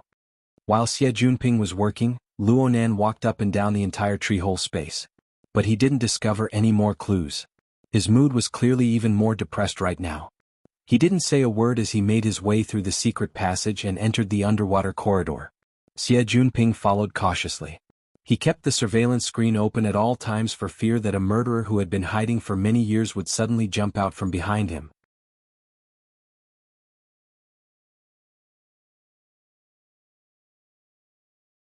Chapter 55. Genius 1 second. Remember if you want to go? Shoan.net provides you with wonderful novels to read. Jumping down from the secret passage, Xie Junping looked up. The camouflage film blocked his line of sight perfectly, making him look like a piece of alloy steel. Who would have thought that there was a short and narrow secret passage that led to this strange tree-hole space? Luo Nan didn't say a word. He silently made his way back. Xie Junping glanced at the surveillance screen once more. He hurried 2 steps to walk shoulder to shoulder with Luo Nan. But soon he regretted his decision. At this time, All the system modules in the laboratory had returned to normal. When they returned, it was no longer dark. Inside the glass wall, under the special black light, the dark purple light made this area of water look dreamy and illusory. But to Xie Junping, this long and tedious road was simply torture. The mental state of Luo Nan next to her was abnormal. Along the way, Luo Nan continued the oppressive and impatient state he had in the tree hole. He was constantly spinning in circles in his own thoughts. Sometimes, he would stop abruptly and turn his head to look at the long corridor behind him, as well as the increasingly gloomy waters beside him. He would be in a daze for a long time. Every time this happened, the blood-red color in his eyes would be bright and glistening, making it hard for others to look at him directly. There were even several times when Xie Junping could hear the sound of his teeth clenching. After walking and stopping for a few minutes, Xie Junping became even more certain. Luo Nan was about to go crazy. He didn't doubt in the slightest that if someone dared to say, "I'm the person who lives in the tree hole right now," Luo Nan would immediately pounce over and tear that person's throat to shreds. Then he would roar and interrogate, "What the hell are you doing over there?" What was he thinking? If this continued, Xie Junping felt that he would go crazy. Something had to be done. Xie Junping racked his brains to recall some of the communication classes he had attended. He tried to think of a way to express himself. After hesitating for a while, he finally said, "Junior brother, do you know very little about Auntie?" Luo Nan was clearly stupefied. His circle of self had been broken, and this power came from the nostalgia he had for his mother. This wondrous emotion was like a surging river that washed over his heart. It was slightly painful, but it wasn't bad. A long time passed before Luo Nan nodded, "Yes, very few. There's a way." Xie Junping was overjoyed and continued, "Auntie doesn't have any relatives?" Luo Nan continued to respond, "My mother was a war orphan. She grew up in an orphanage." Xie Junping almost choked, but after calculating the time, Bo Qingwen was indeed born before the Third World War. There were many such situations in that generation. No matter what, the conversation had finally begun. "Is it in the local area? If you want to gather more information, Junior, I have some power in Xia City." Xie Junping took charge again, and the results were actually pretty good. Luo Nan bowed towards him, "Thank you, Senior." Here it comes again. She felt that Luo Nan was like a person from the previous century. Or perhaps he acted completely according to the patterns of the books. Yep, perhaps this was the case. It was just that his cold face matched well with his actions, giving people the illusion that he was relatively mature. Thinking of this, Xie Junping was even more confident about this exchange.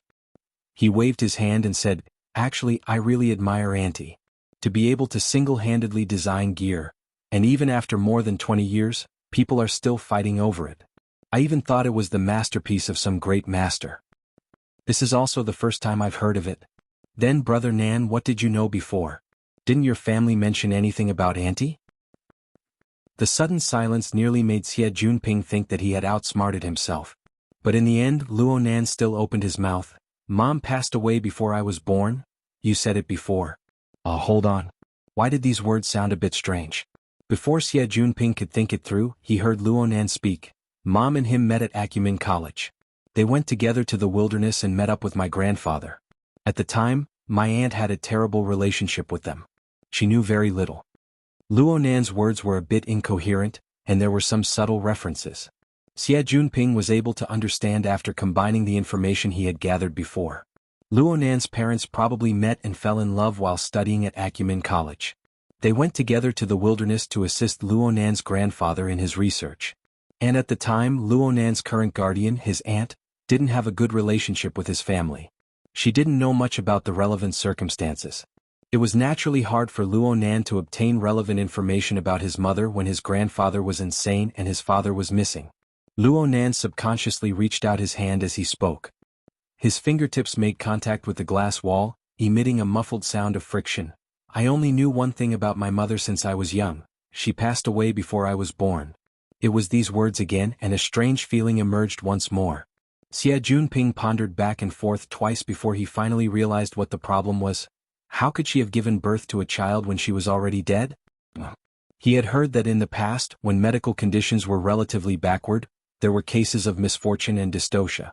The mother had already passed away, but the child was still preserved. Luo Nan was probably like this? Xie Junping believed that he had understood the crux of the matter. He was just about to continue the topic when he saw Luo Nan pull out a highlighter pen from his black notebook. He drew an oval-shaped cabinet on the glass wall. A slender silhouette of a person sat next to it. The lines of the drawing were simple to the extreme, but the content expressed was extremely straightforward and clear. "This is my mother." Luo Nan's voice was strangely gentle. "I've never seen her with my own eyes, but I've heard people say that this is how she gave birth to me." Xie Junping was a bit confused. "It said that it was June 80. I was 7 months old. I was in my mother's stomach. The base was in chaos and my mother was heavily injured. She sealed off the laboratory and used the only health pod inside to save me. Look, I'm here." Luo Nan drew a small circle on the oval, which was the center of the health pod. Xie Junping opened his mouth but no sound came out. Actually, he originally wanted to ask how a fetus was placed in the health pod inside the stomach. But when the words reached the tip of his tongue, he suddenly understood the tragic process. He was stupefied in place all of a sudden. Luo Nan lightly pressed the edge of the silhouette. His tone was still so gentle that it was frightening. "I can't see her, but she's always been here. This is my mother." Xie Junping looked stupidly at the fluorescent lines. He didn't know how to respond for a time. Luo Nan walked forward and changed to a different area. He drew a few more lines, borrowing the illumination of the black light to form an oppressive shadow. At the front of the shadow was a prison-like structure. A person sat upright inside and next to him was a small figure. 3 years later my grandfather was sued, imprisoned and went crazy. The laboratory was gone, the experimental materials were gone, and the research results were gone. At this time a certain someone was gone as well. Luo Nan gave Xie Junping a strange smile. "He should be here but he's not. This is my father." They just happened to walk to the starting point of the underwater corridor at this time. Luo Nan put away the fluorescent pen and bowed towards Xie Junping once more. "I just said some senseless words. I've troubled you, senior." Clearly Luo Nan understood Xie Junping's thoughts. Conversely, Xie Junping was finally able to peek into a corner of Luo Nan's tortuous and gloomy inner world. Moreover, Luo Nan's emotions were clearly much calmer. This could be considered a contribution. Xie Junping let out a secret breath. Right when he was about to respond, the voices of people came from not too far away. 7 or 8 people crowded into the surrounding resting area of the underwater corridor. Some people even greeted Xie Junping. "Brother Ping, we're here."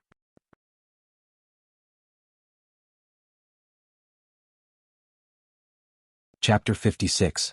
Genius 1 second. Remember if you want to go? Speak. Net provides you with wonderful novels to read. Xie Junping frowned as he looked over. Hu Huaying of the student council was among the people who came. He was also Hu San'er. He could be considered Xie Junping's best friend and ally. He was the one who greeted Xie Junping. In addition, there were 2 unfamiliar faces. The other 4 people were the upper echelons of the construction society. Even the society's president, Lang Ding, had come. Xie Junping suddenly had an ominous premonition when he saw this situation. Xie Junping grumbled in his heart, but he still put on a smiling face and went forward to greet them. This kind of social work was his forte. Moreover, he didn't need to face Luo Nan for the time being. He immediately felt the world open up to him. He could do as he pleased, returning from the hellish difficulty to the novice setting. Even though there were 7 people in front of him, he was still able to greet them with familiarity without the slightest bit of confusion.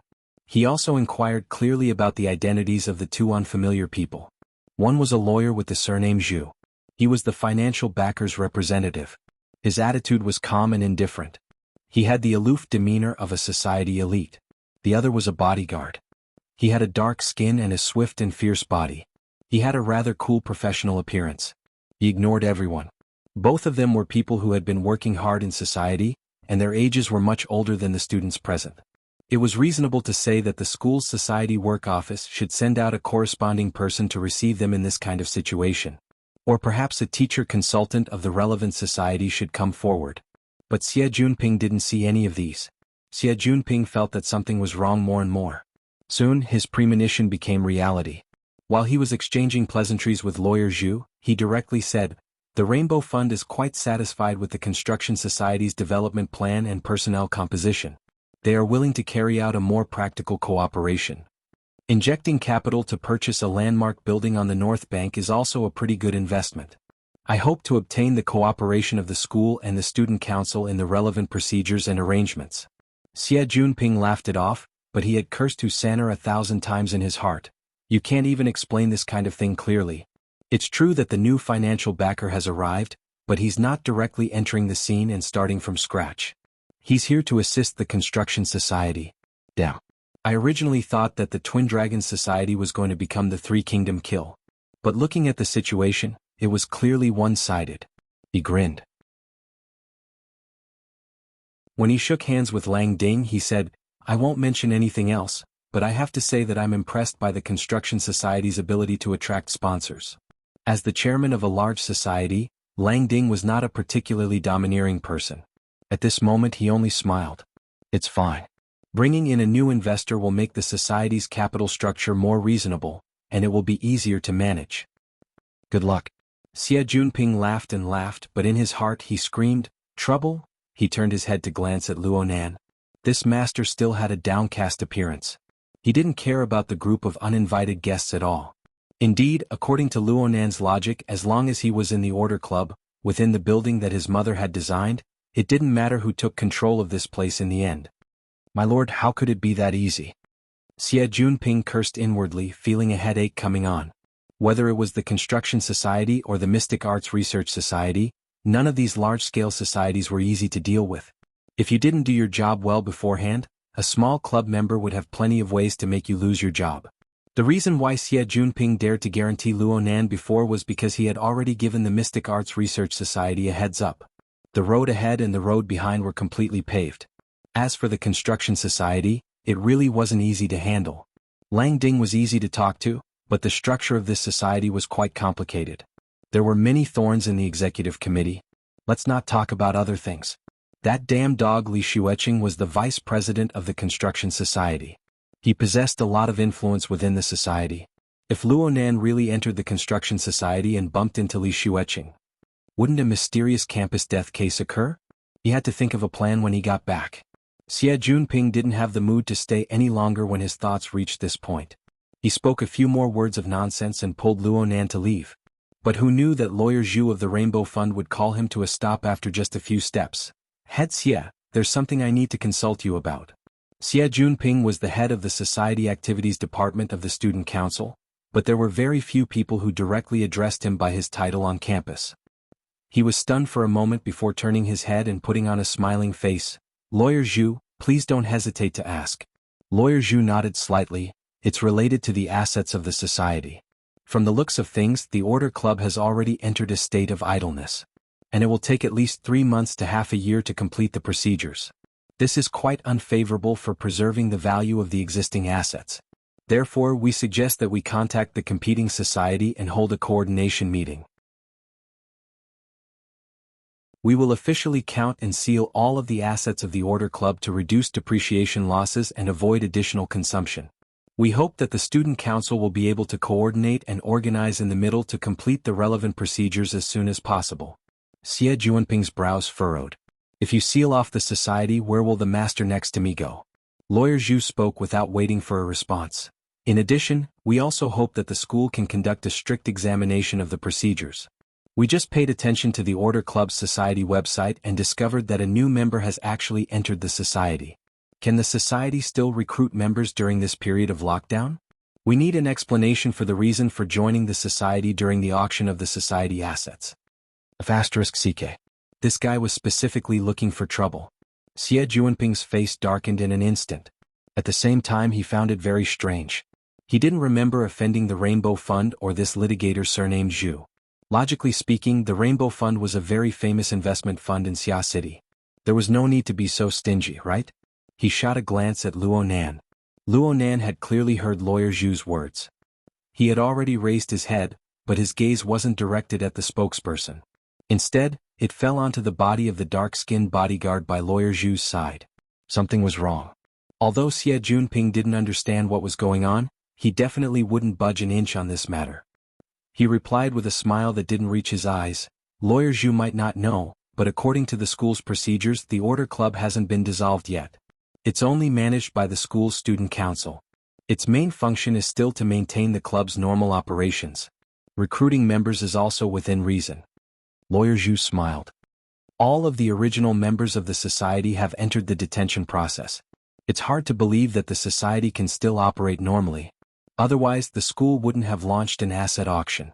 Based on the escrow agreement, our understanding is that the so-called escrow should be in a situation where the society has substantially disappeared, so as to fully realize the preservation of assets. If Minister Xie thinks that our understanding is wrong, we can also convene a coordination meeting to consult the opinions of other bidders, and we can choose the greatest common divisor. Xie Junping was slightly stunned. He really didn't have the guts to hold that coordination meeting. Lawyer Zhu's gaze shifted to fall on Luo Nan's face. But then he quickly exchanged glances with the dark-skinned bodyguard by his side.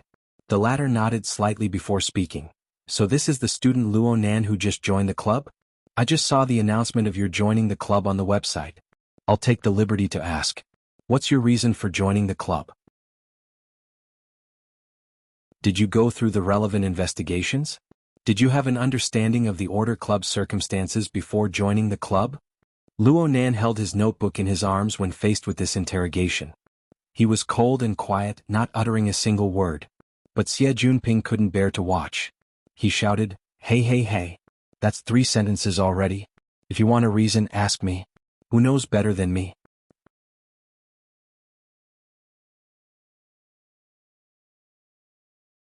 Chapter 57. Genius 1 second. Remember if you want to go? Speak, net, providing you with wonderful novels to read. Xie Junping shifted the focus of the conflict back to himself, but in his opinion, perhaps he had saved Lawyer Zhu's life. When he thought of this, he felt a sense of superiority from a higher position. Lawyer Zhu, if you say that the Order Club continues to operate and recruit new members is a loss of resources, then I won't admit it. Do we students eat pig's feed? Husan, the Order Club's qualifications to recruit new members have just been restored in the new semester, right? Hu Huaying was a bit dizzy from the sudden intensification of the conflict. Xie Junping had already dragged him into the water, and their many years of alliance hadn't been in vain. He immediately nodded. It was restored on September 1st. Xie Junping was fully aware that this was a sign of a lag in the execution process, but he treated it as evidence and threw it at Lawyer Zhu's face. Perhaps Lawyer Zhu doesn't understand the internal situation of the school, so I might as well inform you. In the past few years, the Order Club has been courting disaster. Aside from last year's financial problems, there was also an experimental accident in 1993, and their membership qualifications were revoked. But this qualification was officially restored on September 1st this year. What does this mean? It means that the school still hopes to give the Order Club a chance, to let this old club that has existed since the school's founding preserve a bit of its mark. Even if it can't escape the fate of merging in the end, it won't completely disappear. At least there's still a legacy. Xie Junping originally didn't believe these absurd words, but the more he spoke, the more excited he became. He was even a bit moved. Because at this moment he suddenly thought of Bo Qingwen. He thought of this talented female senior who single-handedly designed gear. After leaving behind her iconic work, she left for the distant wilderness, and then perished in such a tragic and stirring manner. A club that once possessed such an outstanding person had to leave something behind, to let people remember something. He was doing exactly this. And so, Xie Junping's voice grew louder and louder. A newcomer makes an application and the club approves it. Isn't that normal? I see that this student's application is sincere, and his reason is sufficient. He himself is also very outstanding. What's wrong with allowing him to join the club during the escrow period? Lawyer Zhu had seen this type of expression where emotions were greater than reason many times. Young people always like to be like this. He smiled and shook his head. Reason sufficient? Can you tell me the specifics? If it was before, Xie Junping might have encountered awkwardness, but today was different. He laughed heartily. Of course it's sufficient, it's sufficient. He directly pulled out the blueprint from the society's database and showed it to everyone through the projection equipment nearby. Gear, which is also the building we are in, was designed by our school's Architectural Design Institute 72 PhD student, Ms. Bo Qingwen. The final construction was completed. This is the relevant electronic file, including Ms. Bo's personal signature. There shouldn't be any problems, right? Lawyer Zhu? Lawyer Zhu felt that something was amiss. He withdrew his smile and frowned. Xie Junping's heart skipped a beat when the black-faced bodyguard beside him glared at him coldly. This guy didn't look like a bodyguard but more like an armed gangster. However, under the push of unprecedented emotions, Xie Junping quickly roused his spirit and boldly said, "Just by relying on this one work gear, Ms. Bo Qingwen is the pride of our school.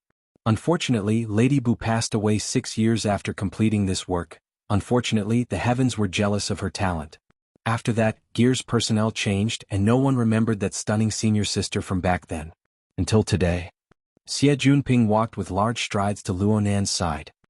He draped his arm over Luo Nan's shoulder. Until today, Lady Bu's only son, student Luo Nan, has followed in his mother's footsteps and entered Acumen College to study. After a month of searching, he found his mother's work from back then. But he witnessed the decline of the Order Club and the lack of maintenance on Gear. He was heartbroken and took the initiative to join the society, to contribute all of his strength, to let this legendary building radiate its splendor once more. Is this reason enough? Luo Nan shot a glance at the palm on his shoulder, but he didn't say anything in the end. The most difficult person to please didn't have any objections. Xie Junping's imposing manner rose with the tide. Junior Lang, Lawyer Zhu. Even though we know that the Order Club is likely to become history, Lady Bu's contributions to the school and student Luo Nan's contributions to his mother's honor should receive the school's support and encouragement. Even though this is my personal opinion, I'll say it here. If you have any objections, you can doubt it. Suing is no problem. Suing the Student Council, the Alumni Association, the Parent Conference, the President's Office, and the Board of Directors is no exception. What's fake can't be real. What's real can't be fake. I really want to see who was able to sever the flesh and blood of Lady Bu and Junior Luo Nan? Who was able to destroy the mother-son affection between them? Who was able to trample the cultural inheritance of our school into the ground and ruin it? Xie Junping's imposing manner right now was truly earth-shattering. He glared and pointed at the irrelevant people. Junior Lang? Lang Ding smiled bitterly and waved his hand. He didn't want to clash with Xie Junping. Xie Junping looked at the most talkative person. Lawyer Zhu? Lawyer Zhu's face turned a bit green. He didn't respond immediately. It seemed that he was preparing his words. How could Xie Junping give him the chance? Right now his heart was carefree, indescribable with words. In the end he just laughed out loud, put his arm around Luo Nan's shoulder and swaggered off. This was an unprecedented victory. Xie Junping's eyes were practically brimming with hot tears before he had even walked a few steps. This was the first time he didn't look at the teleprompter. He didn't use his built-in earphones to give a passionate speech, okay? The effects were simply explosive. Was a pity? It was a pity that he wasn't able to record it. He wouldn't be able to recollect it in the future? Hold on. Perhaps there was a way. Xie Junping turned his head and asked, Junior Nan. My image this time. Give me a drawing. Sorry?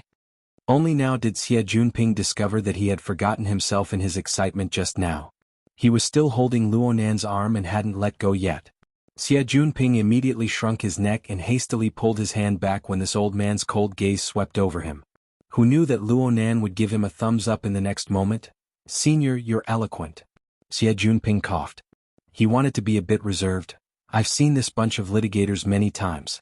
It's Auntie and Junior Nan who gave me the confidence.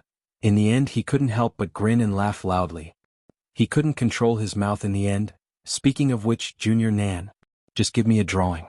It'd be a pity if you didn't keep it as a souvenir. Luo Nan actually didn't refuse. He just said, I'll go buy a flexible screen first. Xie Junping didn't expect Luo Nan to respond. He suddenly received this kind of response. He was stunned for a moment before becoming overjoyed. Actually, a portrait didn't count for much. But this represented that his friendship with Luo Nan had truly entered a new stage. He immediately slapped his chest. I'll buy this. No need. Thanks. Luo Nan laughed, but he quickly restrained himself. He lowered his head and flipped open the notebook. He went to the page of the flexible e-ink screen and looked at the cracked screen. A moment later he opened the metal ring and removed the flexible e-ink screen. He weighed it in his hand and suddenly assumed a posture of wanting to throw it. Xie Junping was shocked to the side. He instinctively went to grab Luo Nan's arm. But who knew that Luo Nan himself would stop before he could exert his strength? He faced Xie Junping with a smile. Destroying hygiene isn't too good, right? Xie Junping fiercely nodded his head no matter what kind of craziness Luo Nan was having. He was fully aware of how Li Xueqing had turned into a dead dog. So he could guess the importance of this flexible e-ink screen to Luo Nan. He couldn't help but worry that Luo Nan would make a choice that he would regret in the future due to his momentary emotions. If Luo Nan could figure it out by himself, then that would be for the best. Luo Nan muttered to himself for a moment. In the end, he placed the flexible e-ink screen back into the notebook and continued to walk forward. It was as if nothing had happened.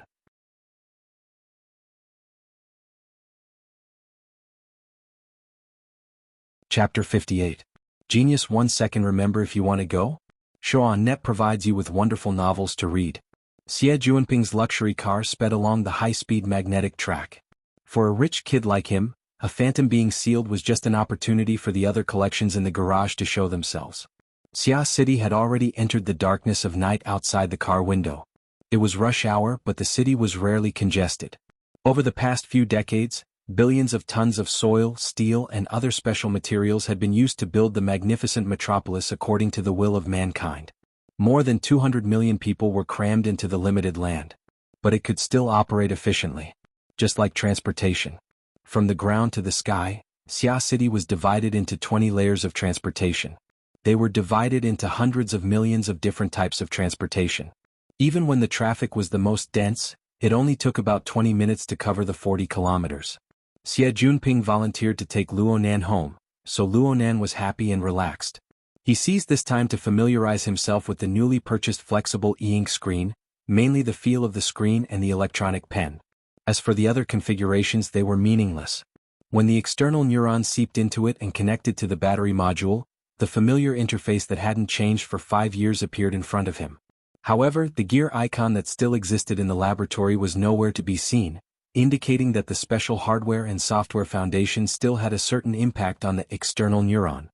Luo Nan's fingers stroked the original gear icon twice, then he opened the drawing software he hadn't used in a long time. At the top of the software interface was still the image of the burning wraith, and it still looked as malevolent and terrifying as before. But after experiencing the concise and abstract lines of the wraith sign, Luo Nan felt that this sketch was truly unbearable to look at. There were many mistakes and awkwardness. Shaking his head, he directly deleted the magical sketch and replaced it with the one that depicted the entrance of the nightclub. Hey, delete this one as well. Change it to something prettier. Xie Junping just so happened to turn his head at this time. He only saw Luo Nan delete a picture, but he was unable to see the content clearly. Love Gong small sate netka. However, he was very clear about what was going to happen next, so he immediately shouted. Luo Nan cast a glance at him and said in a lukewarm tone, "Pay attention to your driving. This is a high-speed magnetic track. How am I supposed to drive it?" Xie Junping put his hand on the steering wheel, but he received a warning from the car's AI, telling him to enter the conversion zone before adjusting the magnetic track to avoid a rear-end collision. Xie Junping had an innocent expression on his face. Luo Nan was disinclined to pay attention to him. He created a blank page on the drawing software and immediately put pen to paper. Xie Junping drew close with a whoosh. He saw Luo Nan use the digital pen to draw out the blurry shadows of the background. It was vaguely the internal layout of gear. Xie Junping was excited when he suddenly became stupefied. Who is he? That dark-skinned bodyguard? Why did you draw him? I've seen it before.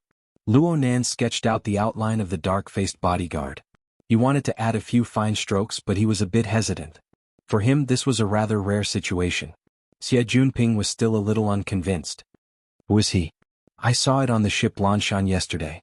It's probably Quantum Corporation's? Burner. Xie Junping's chin smashed into his own shoulder. It should be.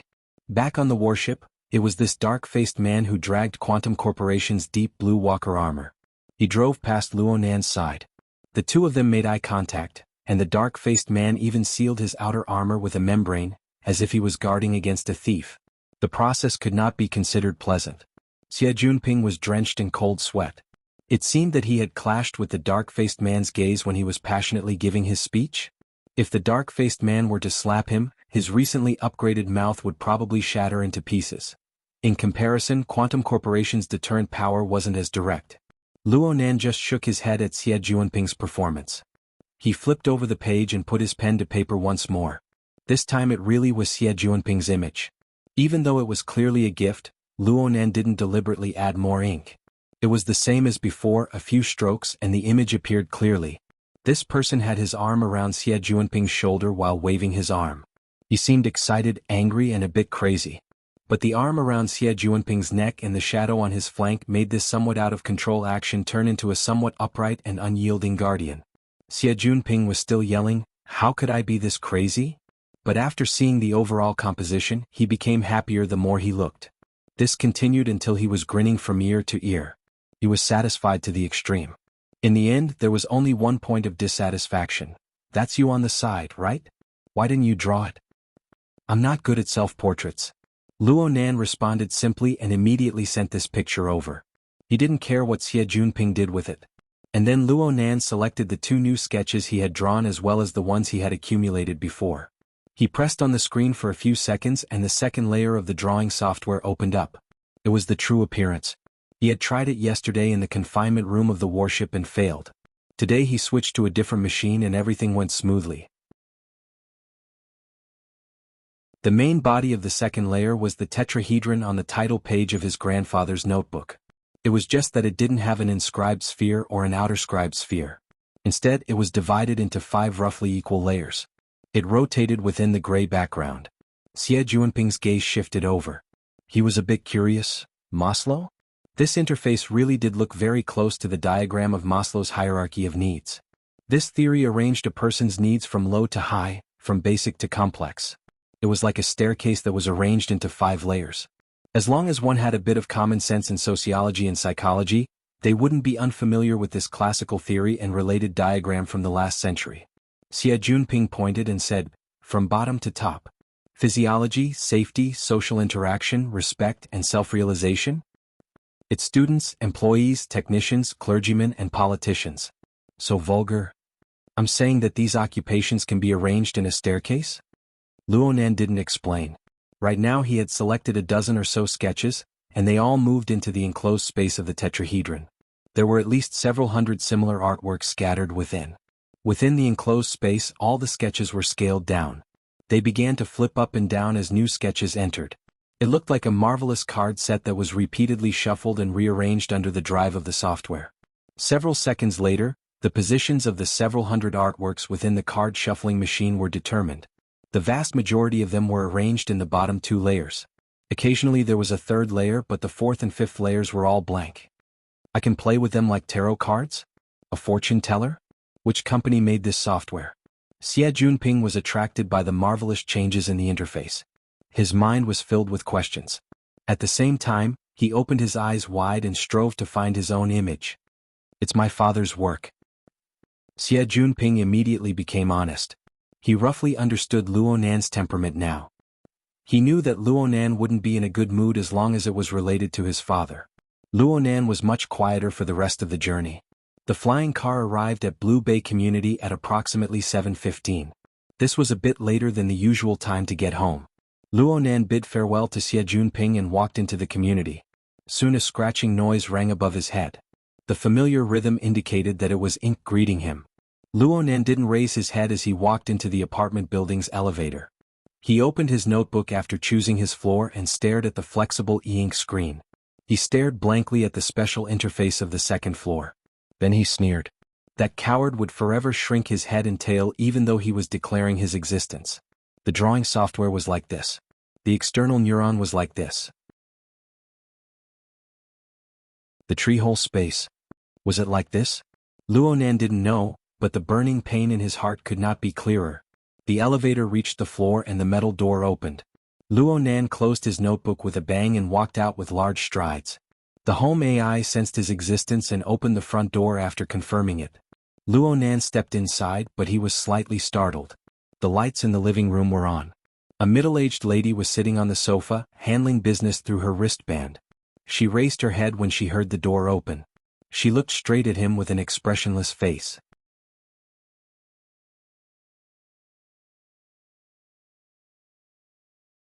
Chapter 59. Genius 1 second. Remember if you want to go? Net provides you with wonderful novels to read. Luo Nan immediately stood at attention.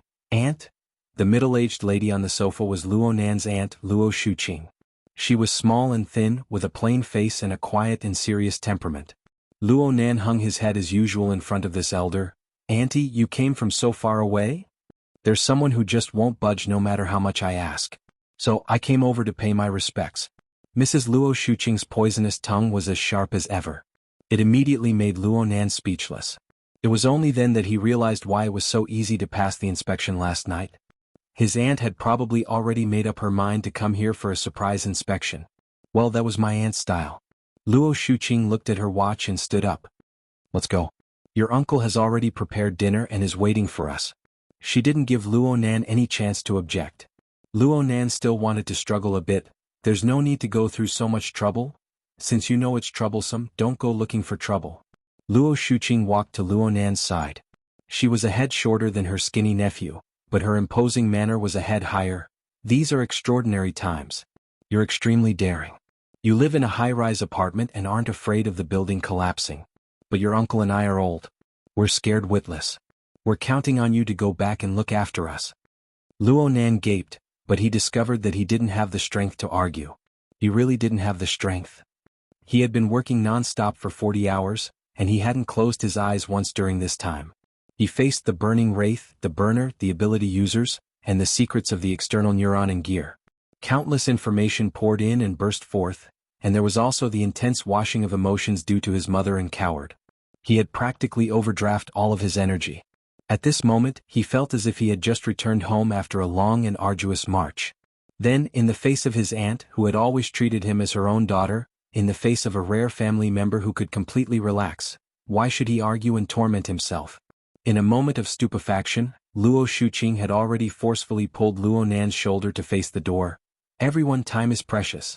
Let's go. The familiar, unyielding and affectionate action made the corner of Luo Nan's mouth twitch. He wanted to reveal a smile and announce his failure in front of his aunt. This was his usual routine and it was what made his aunt most proud of him. Love go, small say, net chew, but halfway through he couldn't go any further. Because at this moment, the fatigue, hardship, pressure, and most importantly, the uncontrollable complex emotions that had accumulated over the past 2 days all rushed to his head, roaring as he searched for an opportunity to vent them. It seemed that any slight tug on the facial nerves would cause the fragile dam to collapse, and everything would flow out. There was an instant when Luo Nan even wanted to drag his aunt back to school. He wanted to point out gear in the tree hole for her to see. He wanted to ask her if she felt the same way he did. However, when he thought about how his aunt knew almost nothing about his mother, this impulse disappeared. Some things were destined to be shouldered by oneself. No one would be able to fully accept and understand your feelings.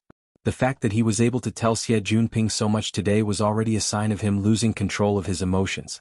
It would be difficult for him to do so again. 100 thoughts crossed Luo Nan's mind. In the end, Luo Nan just slightly raised his head to avoid letting his aunt see the sorry appearance of him losing control of his facial expression. But how to resolve this extremely unnatural movement was beyond his ability. Just as he was feeling awkward, his wristband vibrated. Luo Nan turned around in practically an instant, his back facing his aunt. He took a deep breath before connecting to his wristband. A half-familiar yet half-familiar voice immediately transmitted over, "Hey handsome, wanna meet?" "What's up?" Luo Nan already saw that it was Zhang Yingying's number. He didn't have the strength to tangle with this overly lively woman with words, but the hoarseness of his voice shocked him the instant he opened his mouth. Afraid that his aunt would hear something strange, Luo Nan walked a few steps into the house. Zhang Yingying was quite sharp. She could hear that Luo Nan's state was a bit off. She asked curiously, "Are you sleeping? Where are you?" Luo Nan adjusted his voice and did his best to use short and clear words. "At home." "Okay, I think so too. But your heart is quite big. You haven't received a notice of the entrance exam all day. You don't even know to call and ask?" How could Luo Nan say that he had completely forgotten about this matter? "I give it to you. Where did the initiative of the job seeker this morning go? I still remember even now. Teacher, I want to be a staff member." The young girl pinched her throat, fabricating words that Luo Nan had never said before. Luo Nan actually laughed. Far too many things had happened today. From Luo Nan's perspective, each matter was heavier than the last. His thoughts had already been forced into a very narrow region. Zhang Yingying's jesting brought it up made his mind much clearer. The Professional Ability User Society? Okay, the Explorers Society was a platform that he had to fight for no matter what. Right now he didn't have the extra strength to go and think about things that had already happened. He didn't have any hope of becoming emotional and fretful. He asked, "It's starting?" "Well, hurry back right now." Your main examiner is about to arrive at the large living area outside of Acumen College, the Limestone Water Village pub. I'll explain the specifics to you when you arrive. I feel that your chance has come. Limestone Water Village pub. Could this call have come 20 minutes earlier? Luonan was speechless for a time, but he didn't say much. After all, this phone call gave him an excellent reason. He hung up and his mood more or less calmed down. He turned around and wanted to speak to his aunt. But he never expected to meet Mrs. Luo Shuqing's curious gaze. You're going out? Yes. A date? No. Luo Nan immediately shrunk back. Then what is it? Luo Shuqing didn't let him off. It's a gathering. A gathering? Limestone Water Village pub? I remember that it's near your school. Why don't you just go there? Didn't I forget? Luo Nan was struggling to deal with this when he suddenly remembered something. It seemed that Shuelei's girlfriend had mentioned this afternoon. He operated his wristband on the spot and sure enough, he received an invitation from the Acumen Mutual Assistance Association in his mailbox. Coincidentally, the Acumen Mutual Assistance Association's gathering location was also the Limestone Water Village pub. Of course, the meeting time had already passed, but it didn't affect him taking the blame. Luo Nan showed the email to his aunt. This is the school's Mutual Assistance Association activity. It's a very formal cold dinner party. Mutual Assistance Association. Why are you interested in it? Luo Shuqing understood her child's temperament the best.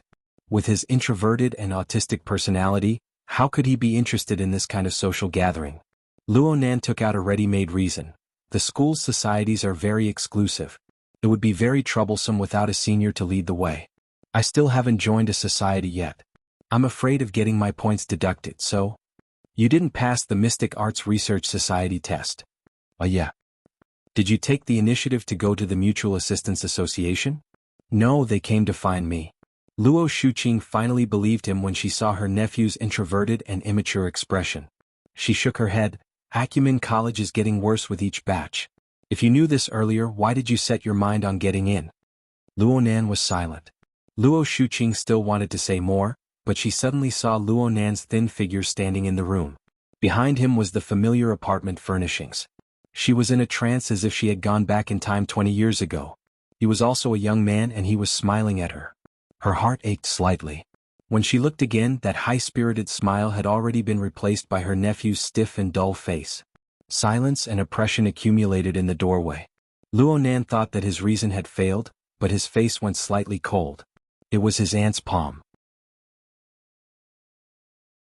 She lightly patted him. Then go tidy up a bit. The handsome boy of the Luo family can't be looked down upon.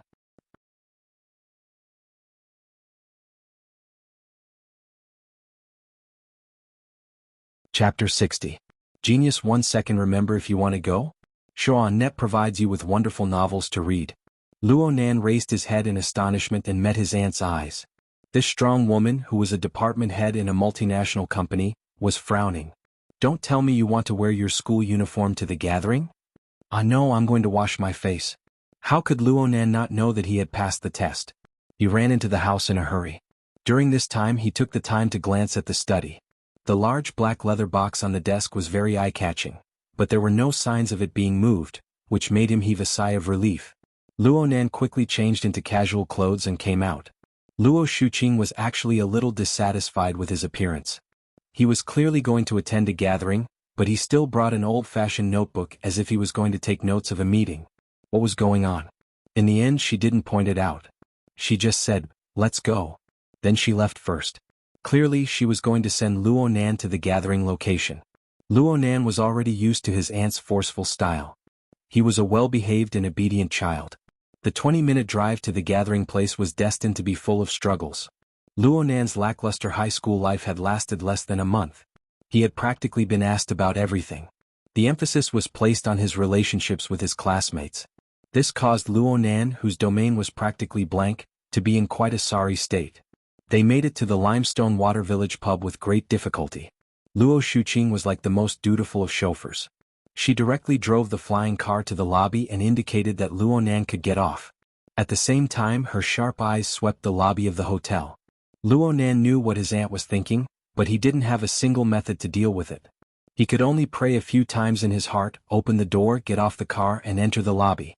Perhaps his luck had taken a turn for the better, But Luonan really did discover the sign-in area of the interactive meeting in a corner of the hall according to the hint of the invitation email. Even though there was no one on duty there, the electronic sign-in screen was still there. Luonan was able to find his name without a hitch.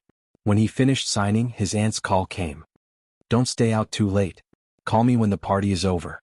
Luonan let out a sigh of relief when Luo Shuqing's flying car drove away outside the hotel. He glanced at the number of people who had signed in. There were actually more than 1,000 people. In Acumen College, due to the existence of the upper limit of society members, no society would have this kind of scale. Only an inter-society sorority could pull out such a grand display. Since there were so many people, one more or one less wouldn't make a difference. He didn't have to run over halfway and attract unwanted attention. However, Zhang Yingying was really unreliable. From the tone of the phone, it sounded like she had been waiting in the hotel for a long time. But where was she now? Luonan was about to contact her again, but before he could even dial out the number, he heard laughter coming from behind him. "Nanster, I thought you weren't coming." As he spoke, the sturdy Xue Lei strode over. Beside him was his girlfriend, Qin Xiaolin. Both of them were tall and had long legs. In just a few steps they had already reached the front. Luonan hastily ended the call. He felt awkward and baffled. Weren't these two people too well informed? He had only signed his name. If it was only Xue Lei, it would be easy to handle. But facing Qin Xiaolin, Luonan still needed to be courteous. "Apologies, senior sister Qin. I was busy so I came late." Qin Xiaolin pursed her lips into a smile. "Leister and I didn't think you would come. I was shocked to see the message on the sign-in screen." This. Luonan didn't know how to respond for a time. Qin Xiaolin seemed to have drunk a bit of alcohol. Her cheeks were slightly red and she spoke quite straightforwardly, "But it's good that Junior could come. You're giving me face. After all, your signing counts as my performance." Having spoken to this point, Luonan naturally couldn't say that he didn't want to come. He actually wanted to leave. He could only follow the two of them to the banquet hall. It was just as Qin Xiaolin said. The cold dinner this time was very formal. There was a big shot from the student council who pulled in sponsors. They reserved the number 1 banquet hall of the hotel. The scene was extremely grand. Number 1 banquet hall was on the 27th floor. There were no unused elevators in the hall, so the three of them chatted as they waited. Qin Xiaolin talked about the matter of the society in a few words. This was also the reason why she invited Luonan to participate in the banquet. "I've already found people related to the matter of the society. I'll bring you and Leister to meet them later. Do your best to pick one that is more to your liking. Leister, don't say that the society is boring. There are no credits." Luonan had no choice but to open his mouth. "Senior sister, the matter regarding the society actually?" Qin Xiaolin frowned. "You did it ahead of time?" Luonan nodded in agreement. "Li Mingda did it?" Qin Xiaolin's face flushed red again. This time it wasn't just because she was drunk, but because she was angry. "Junior, I've already mentioned it to you. The matter of the society is too complicated. It's not what you think it is. Do you know where Li Mingda is right now? He's in this hotel. He's being entertained in a private room. Even if you have to go through him, do you think it's more effective in his office or here?" "She's drunk," Xue Lei first reminded Luonan in a low voice.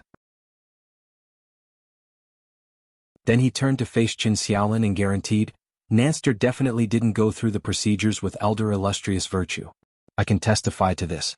Elder Illustrious Virtue was quite angry at the time. Luonan could see Qin Xiaolin's state. He wasn't angry, but he found it strange that Xue Lei didn't explain the matter clearly to Qin Xiaolin. I asked Xue Lei in a whisper and he shrugged. "Isn't there that senior Xia? He has a lot of connections there and I'm not good with words." Luonan immediately understood that this sturdy young man of the same age with rough lines actually had quite a plan in mind. He was absolutely not a boorish fellow who couldn't even keep his mouth shut. "What are you guys talking about?" Qin Xiaolin frowned and stared at them. At this time she was tipsy and looked charmingly naive. Luonan and Xue Lei raised their heads together. They were just about to explain when the elevator door opened and a dozen or so people walked out. It looked like the atmosphere was pretty good. Their laughter was loud and clear. Xue Lei wasn't interested in these things. He blocked the elevator door and let Qin Xiaolin and Luonan get in. Unexpectedly, Qin Xiaolin pulled him back. "Wait. Ha! You see that person? He just came out of the elevator. The youngest one. I just told you about him. He's the vice president of the student council, Chen Weikan. He's the president of the Mutual Assistance Society. He's my immediate superior. Luo Nan and Shui Lei both looked over. The group of people had already walked out of the hall and were chatting outside. They couldn't see too clearly due to the contrast in the lighting. But from what they remembered, there weren't many young people inside. Qin Xiaolin took a few deep breaths in an attempt to lower her tipsy state a bit. Then she reminded them, Senior Qin is an authoritative figure in the student council. His family seems to have military connections. He's quite a nice person normally because we're from the same family. Our relationship is quite good. I didn't ask him for help with this matter, but he mentioned it. It will certainly be a lot easier to handle. She was going to strike up a conversation. Shui Lei and Luo Nan's gazes locked. They could both see the lack of interest in each other. However, Shui Lei soon grinned and was secretly kicked by Qin Xiaolin's pointed high heel.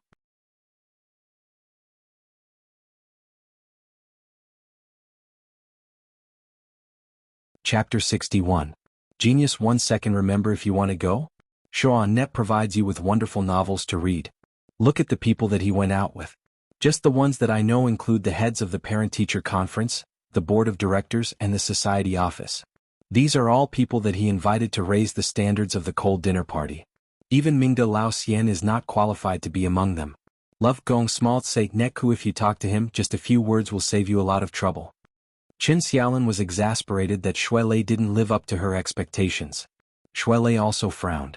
He really couldn't do such a thing. Without waiting for a winner to be decided between the two, Qin Weikan and the others returned to the hall after sending off the guests who raised the standards. Seeing that they were approaching, Qin Xiaolin secretly pushed Shui Lei, reminding him to open the elevator door. Then she walked up to them and smiled sweetly. President Qin. On the other side, Qin Xiaolin greeted the higher-ups of the Mutual Assistance Association one by one. Shui Lei hesitated for a moment, but his feet didn't move. This caused him to fall behind a beat. In front of him, Qin Xiaolin turned around and her face stiffened. Luo Nan saw that the situation was far from good, so he gave Shui Lei a push. He himself stood at the entrance of the elevator, setting up a temporary waiting mode. By the time he raised his head, Shui Lei had finally greeted the other side, but there was no more. It was mainly Qin Xiaolin who was holding the fort. The group moved towards the elevator. Qin Weikan, who was in the lead, looked really outstanding. He was tall and not particularly handsome, but his smile was gentle and a little distant. He also greeted Qin Xiaolin and Shui Lei without lacking in etiquette, but his footsteps did not stop as he headed straight for the elevator. Clearly he was the kind of person who would make others match his pace. He was a rather domineering character. In comparison, Luo Nan felt that he, who was standing at the entrance of the elevator, was quite like a doorman. Just as they reached the middle of the lobby, another group of people entered the hotel. The one in the lead was a woman in professional attire. She was carrying a rather retro folder and walking in a hurry. At first glance, she looked like a white-collar worker. Behind her were 4 rather capable and strong men, who were also in a hurry. This group of people was much faster than Qin Weisan's group. Especially the white-collared woman in front of him. Her figure was definitely more than 1.7 meters, and she wore a pair of high-heeled shoes that were more than 5 centimeters high. Although there was nothing special about her traditional suit and trousers, it matched her tall and slender figure. Especially her long legs under the slim trousers, the lines were beautiful, it was simply soul-stirring. Qin Xiaolin was already a tall and thin beauty, but she was still half a head shorter than the white-collared woman. This was most obvious when the two of them passed each other. Although the white-collared woman had an amazing model body, her steps were not cat-like. The distance between her steps was large and she moved forward in a straight line. Even the 4 strong men behind her had a hard time following. When he got closer, he could see that the appearance of this white-collared lady matched her figure perfectly. Her silhouette was clear and solid like a sculpture, but there was a coldness that kept people away. In comparison, beauty was secondary. At this moment, she was frowning as if she was thinking about something. She walked into the elevator and ignored everyone else. A few strong men followed behind him, and in the blink of an eye, they filled up half of the elevator. Well, Luo Nan had really become a doorman now. Qin Weikan was a bit stupefied when the white-collared woman walked by like the wind. Only when he saw the face of the white-collared woman through the lights of the elevator did he wake up from a dream. He called out in a probing manner, Sister Fong? The white-collared woman slightly raised her head. Her gaze swept over Qin Weisan's face and her frown deepened. Clearly she did not recognize who he was. Qin Weikan was certain of his own guess. He hurried 2 steps forward and laughed. "Hello, Sister Fong. I'm Qin Weikan. My father is the Deputy Chief of Staff of the Xia City Closed Defense Army, Qin Hanxing." He strode into the elevator and his subordinates behind him, Qin Xiaolin, Shuelei, and the others naturally followed him in. It was a grandiose and imposing scene. The white-collared woman's gaze swept across everyone's faces at this time. It was impossible to tell whether she was happy or angry, but Qin Weikan thought of a certain rumor. His heart suddenly jumped, and he turned his hand to block the elevator door, blocking everyone behind him. His forearm touched something at this time, but he was disinclined to pay attention to it. He turned his body to the side and didn't explain. He just said in a low voice, "You guys go next." He pressed the button to close the elevator door as he spoke, blocking the others outside. F***CKME? Luonan could clearly hear Shuelei's cursing. Then he saw Shuelei come over with a dark expression. He wanted to press the elevator button, but there were 2 people in between. It took a bit of time, and by the time he arrived the elevator had already gone up. He was a step too late no matter what. He looked at Qin Xiaolin again and she was covering her chest with her hand. Qin Weikan had just extended his hand to block people, but he had bumped into her chest. This was a very disrespectful behavior. Of course the elevator clearly could fit, but it was forcefully cut in two. This kind of behavior was even more arrogant. Shuelei was a simple and honest person, but this didn't mean that he didn't have a temper. He didn't grab Qin Weikan, and his eyes glared at the higher-ups of the Mutual Assistance Society. His expression was quite unfriendly. If his tongue was handy he would have started cursing right now. Those who were able to mix their way to the higher-ups of the Mutual Assistance Society, this sort of cross-society friendship society, were all shrewd people. They had a deeper understanding of Qin Weikan. Even though they felt uncomfortable in their hearts, they still had to protect the president's face and at the same time their own face. Someone immediately laughed. Maybe it's some big sponsor. Speaking of which, President Qin is really working hard. Is he going to use a pretty boy trick? Qin Xiaolin came back to her senses from the side. She pulled Shuelei and whispered, "He didn't do it on purpose. Just look at that woman. You can tell that she's not easy to mess with." Perhaps these words were all reasons, but from Shuelei's perspective, they were too fucking roundabout. There wasn't a bit of sincerity in the roundabout. They were all bullshit. He looked around at the group of people at the elevator entrance, including Qin Xiaolin. His breathing grew heavier, and it was clear that the rage in his heart was rising. Luonan was just about to step forward when he saw the situation, but then he felt his arms sink. Then a laughing voice entered his ear. "What a rude fellow. You actually didn't wait at the door. Luckily my eyes are sharp. I nearly missed you." Zhang Yingying had arrived. Luonan turned his head and saw that this young female lawyer had already changed into a completely different attire than when she was on the warship. A denim jacket paired with a short skirt revealed her snow-white long legs. She wore leggings and open-toed Roman shoes. It was almost summer attire, and she radiated with vitality. Zhang Yingying's sudden insertion actually eased the tense atmosphere a bit. Qin Xiaolin could feel her boyfriend's rage as well as his clearly damaged self-esteem. But she didn't know how to console him for a time. She could dispel Shuelei's rage without provoking the group of people in the Mutual Assistance Society. She could only try to divert his attention. She first pulled on Shuelei's stiff arm. Her posture was exactly the same as Luonan and Zhang Yingying's. She forced a smile and greeted him. "Nanster, is this your girlfriend?" Luonan was just about to shake his head when Zhang Yingying giggled to the side as she responded. "Hello everyone. I'm one of Luonan's pursuers. Just call me Yingying."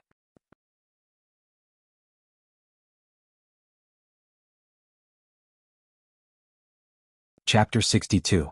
Genius in 1 second. Remember Love Go? Speak, net, providing you with wonderful novels to read. Qin Xiaolin was confused by Zhang Yingying's completely unconventional words. Her current state of being laden with worries really wasn't suitable to deal with Zhang Yingying, who was quick-witted and ever-changing. Fortunately, the elevator on the other side arrived at this time.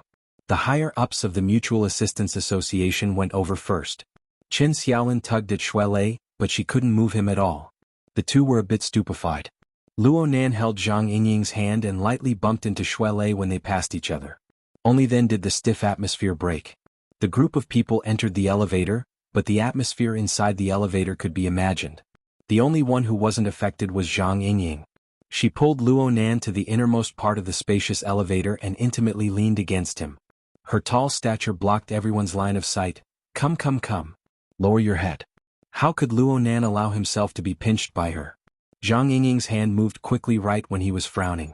She reached out and pinched his earlobe, stuffing something into his ear. Soon fine noises rang out. What's this? A built-in earphone? Examiner. The exam question. Okay. Actually, this toy is called the Hexier. The name isn't important, and the function isn't important. The important thing is that it's your entrance exam question. It can be very easy or it can be very difficult. Zhang Yingying lowered her hand and raised it again. This made Luo Nan understand that the answer to this question would determine his position in the professional society. Oh, you guys are going to the 27th floor? There's a gathering? You're not paying attention, kid. Then the exam will end at the moment we arrive at the station. Do your best. What the hell are you doing for no reason? Luo Nan found it hard to remain calm. He looked at the floor display and saw that they had already reached the 15th floor. Moreover, it was freaking smooth.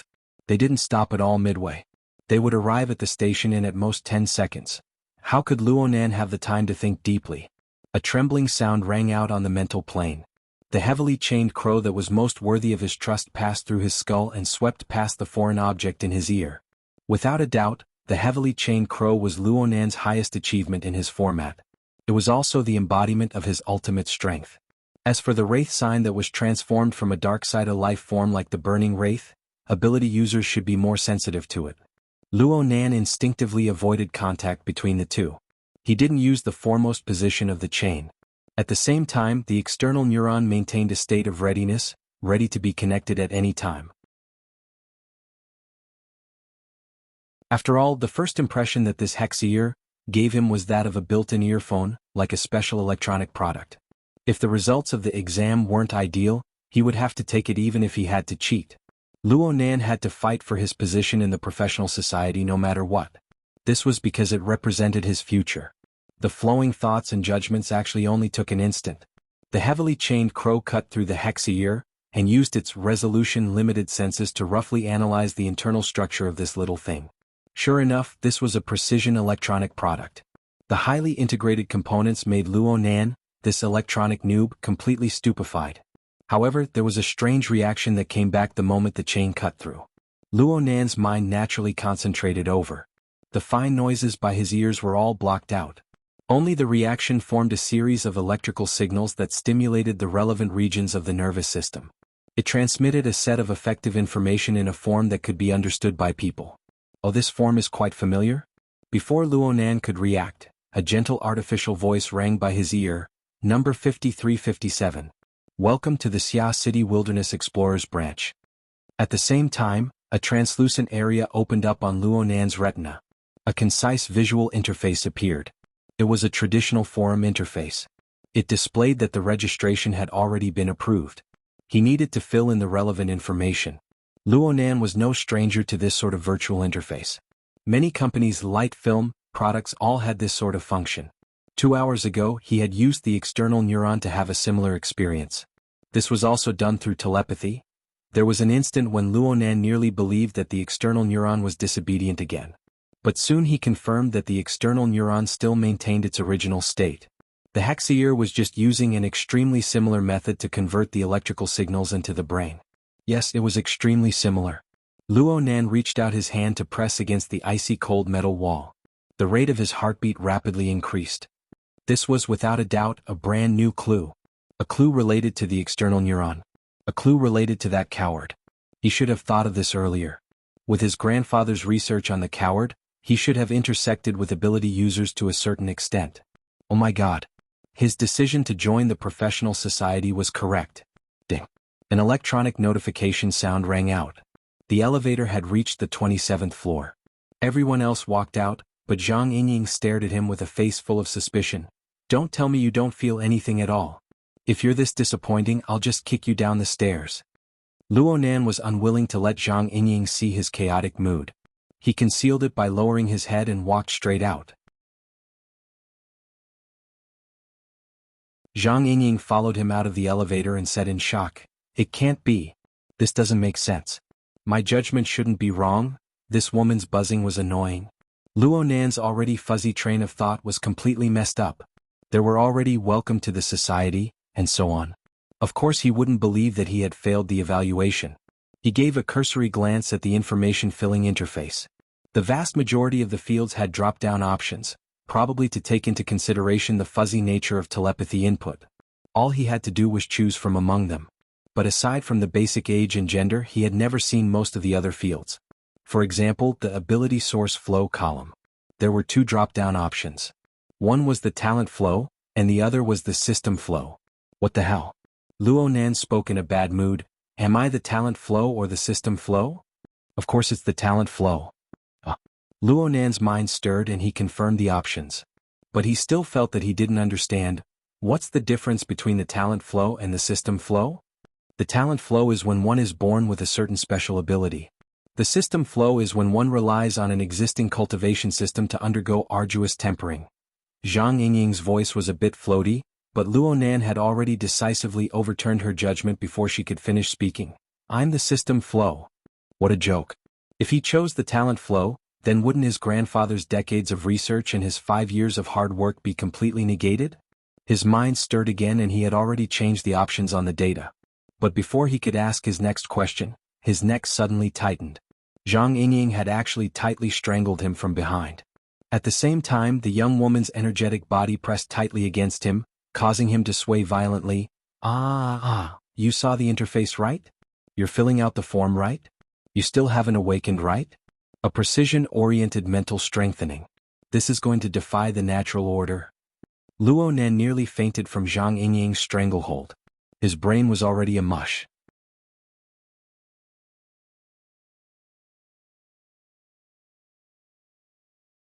Chapter 63. Genius 1 second. Remember if you want to go? Speak, net, providing you with wonderful novels to read. Zhang Yingying disregarded the situation and caused a ruckus. Of course it was very eye-catching. Shui Lei and the others, who were about to enter the banquet venue, turned their heads one after another. They couldn't hear what Zhang Yingying was saying, but they were all dumbfounded when they saw this scene. Luo Nan was strangled by Zhang Yingying, unable to make any movements. Zhang Yingying smiled and waved her hand to the front, strangling Luo Nan to a corner. Shui Lei and the others could only assume that the young couple had some private things to say. They glanced at each other, shook their heads and entered the venue. After this interruption, the stiff atmosphere between Qin Xiaolin and Shui Lei continued to ease. The two found an opening and went to the other side to talk. Let go. Luo Nan was strangled by the neck and forcibly kidnapped by a woman, and he didn't even have the strength to fight back. Luo Nan's self-esteem suffered a serious injury.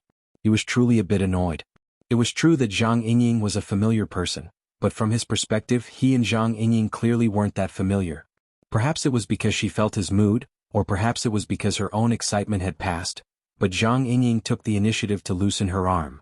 She recovered her cheerful appearance and pressed down on Luo Nan's chest before he flipped out. I'm worried that you haven't figured out the situation yet. Are you sure you came to participate in this cold dinner party? Luo Nan was speechless for a time, but the anger in his heart only increased. He took a deep breath. Then why did you follow me to the 27th floor? Because I had to make a choice. Zhang Yingying had a self-confident appearance. If you had no reaction at all to the Hexier, then I would have kicked you down the stairs to avoid losing face. Luo Nan sneered. Now that I have a reaction, you're going to strangle me? Hee, it was just an accident caused by a moment of excitement. Men can't be small, that? I'm happy for you. After all, it's really rare for an ability user candidate like you who hasn't awakened yet, to be able to enter the psychic wave network the moment you touch the Hexier. Psychic wave network? It was unavoidable for Luo Nan's attention to be diverted. Frankly speaking, Zhang Yingying's previous appearance of shouting and wrangling gave him a bit of an idea. Zhang Yingying asked him back, what do you think the Hexier is? A special electronic device. Bingo! Hexier is a psychic tool made by President Ouyang of the branch. Don't complain, Mr. President has always been weak at naming things. Zhang Yingying giggled as she sold out another person. I won't explain the concept to you. I'll let the president talk to you personally later. You only need to understand that the Hexier is a special communication tool. It has a total of 6 communication levels. The simplest one is the radio, which is a one-way transmission of psychic waves. As long as you are an ability user or have the talent of an ability user and can receive this special psychic wave, you will be considered qualified. Luo Nan thought of that gentle artificial voice, the one that says welcome to the club? Well, by the way, you should have a serial number, right? What is it again? 5357. Okay, wait for me to add you as a friend.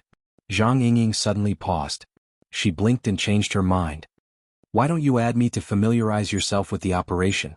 My number is 6166. Let me tell you by the way. The next two communication levels are the television and the computer. The television is a one-way transmission of signals. It tests the ability users' mental senses and materialization abilities. We call it synesthesia. You are a precision type of mental enhancement. You have an advantage in this aspect. And when you reach the computer level, you can realize human-computer interaction. Then you can use the special frequency set up by the society to achieve mutual communication between network users. In order to reach this level, you need to have a bit of mental interference with reality. This is normally the privilege of the awakened. But since you are a psychic, perhaps you have a talent bonus. I'm not a talent type. Luo Nan emphasized once more. He cared a great deal about this.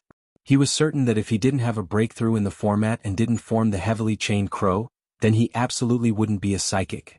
Perhaps he wasn't a psychic at all. Zhang Yingying spread her hands. Okay, up to you.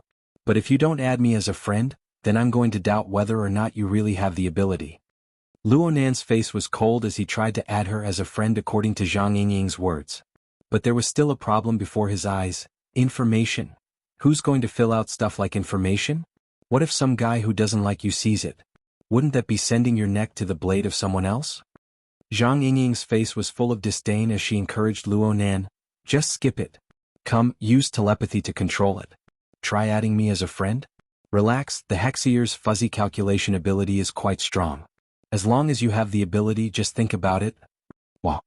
Luo Nan saw the translucent interface before his eyes change amidst Zhang Yingying's gasp of surprise. It displayed, you have already become a friend with 6166. Then a furry squirrel jumped out and bowed towards him. On the other side, Zhang Yingying burst into laughter. Oh my god. You're using your school photo. So stupid. Even if you use a squirrel to act cute, there's still the word stupid in front of it. Luo Nan retorted sarcastically. But he also discovered that this was no different from the communication software on the market. He experimentally changed the effect of his display and soon a relevant modification interface popped up. Luo Nan thought for a bit and sent his visualization diagram up. The tetrahedron and its inscribed sphere spun in the dark void. It gave off a rather mysterious and serene feeling. Luo Nan had never considered this diagram to be some sort of secret that couldn't be announced. On the contrary, he wanted to publicize this diagram to as many people as possible, as well as the various theories related to it belonging to his grandfather. It was just that Luo Nan's understanding of the marvels within was far too lacking. He simply didn't have the qualifications to preach it. But as long as he had the chance, he would be happy to let more people have a deeper understanding of the diagram. As Luo Nan's good friend, Zhang Yingying naturally saw this change in the first instance. She mumbled old pedant, but didn't say anything. Luo Nan was still pondering over the deeper usage of the Hexier. After all, Zhang Yingying had said that it had a total of 6 application levels. She had only talked about 3 before. What were the last 3? But a notification sound rang out before he could ask in detail. A friend request popped up on his retina interface. He had just entered the network. Where did this friend request come from? He swept a glance at the number and saw that it was displayed as 5156. Of course he couldn't see anything from this. He could only ask Zhang Yingying, who's 5156? 5156. Zhang Yingying blinked her eyes. It seemed that she confirmed it with her own Hexier. Finally, she made an expression of sudden realization. It's the secretary assigned to you. The society has always treated its members very well. It would be strange if I believed you. Luo Nan cast a glance at Zhang Yingying.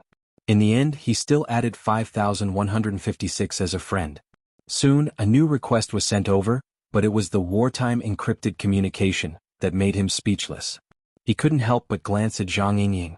He suspected that this woman was setting up an ambush, but in the end, he still accepted the call. He had just accepted the request when a cold and clear female voice entered his ear. It was not the slightest bit sloppy. Mr. Luo, I'm the temporary secretary arranged by the society Feng Yuan. Which floor are you on? I'll come pick you up. You. Luo Nan hadn't come back to his senses yet when this Secretary Fang spoke. Please share your geographical location at the same time. This will facilitate wartime communications. Over. Had he returned to the era of the Third World War?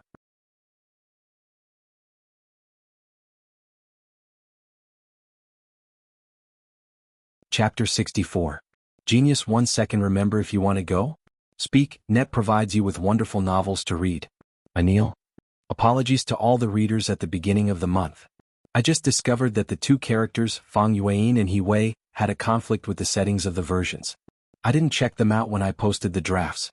When I wrote later, I followed the impression of a certain version, resulting in many mistakes.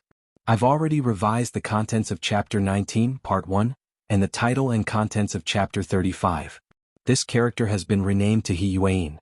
She is the Captain He who appeared in the first volume. Please forgive me, readers.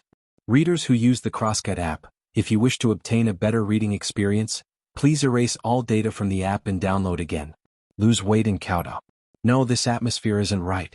Luo Nan always had a clear understanding of his own position.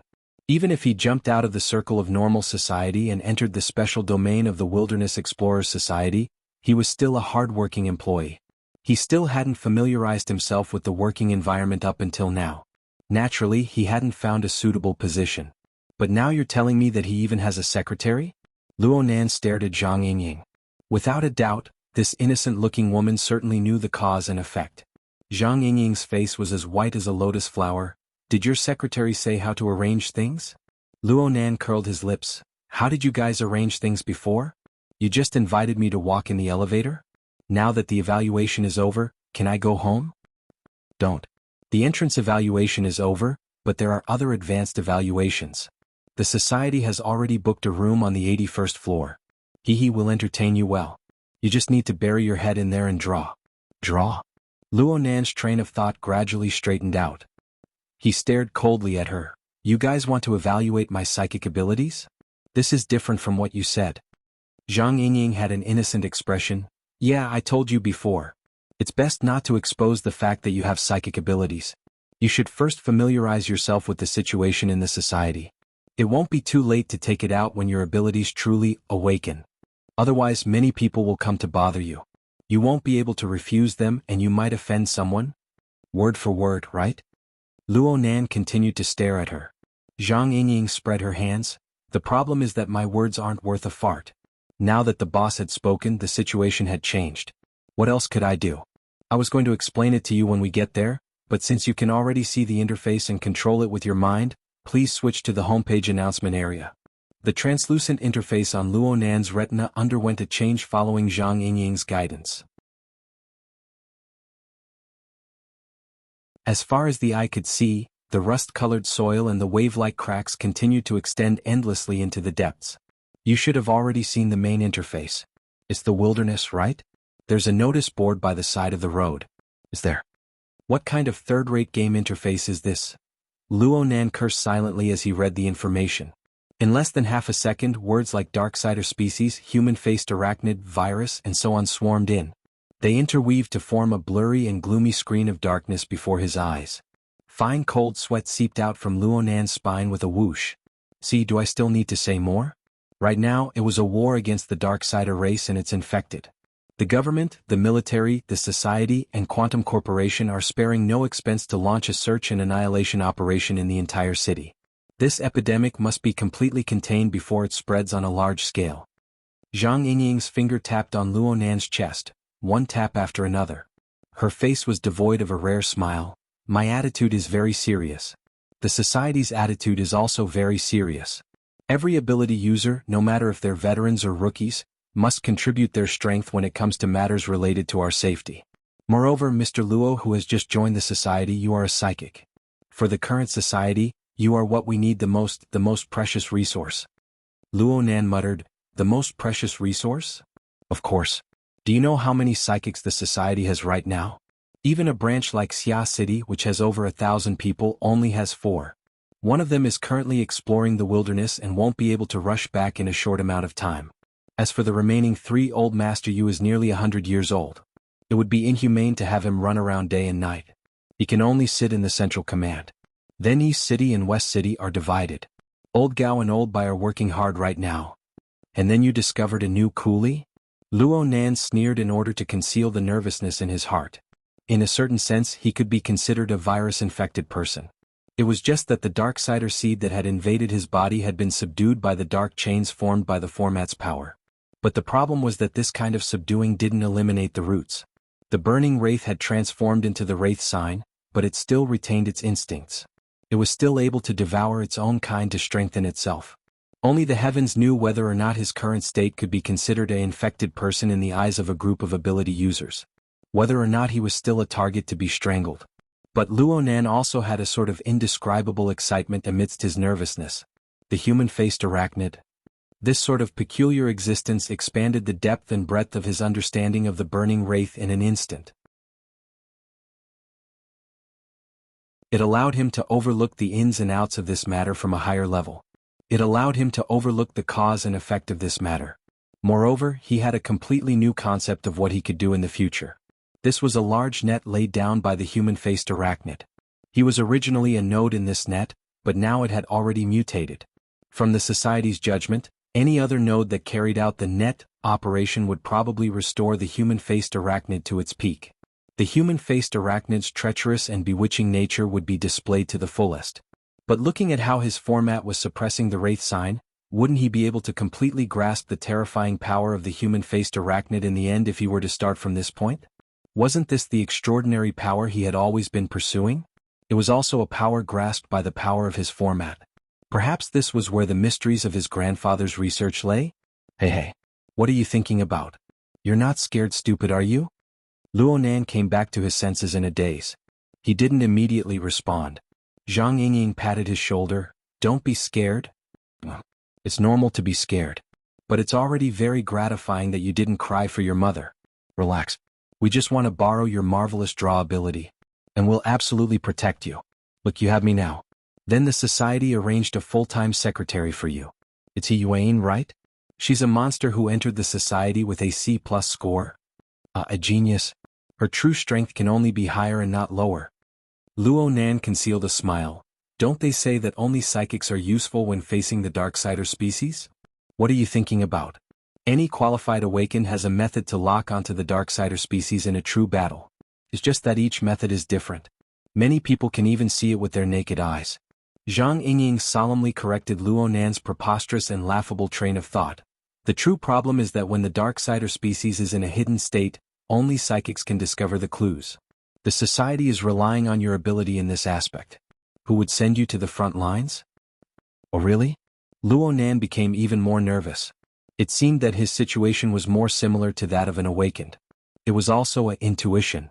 At most, he could rely on the wraith sign to sense it at close range. As for psychics, when he fooled Zhang Yingying, all he did was draw what he saw.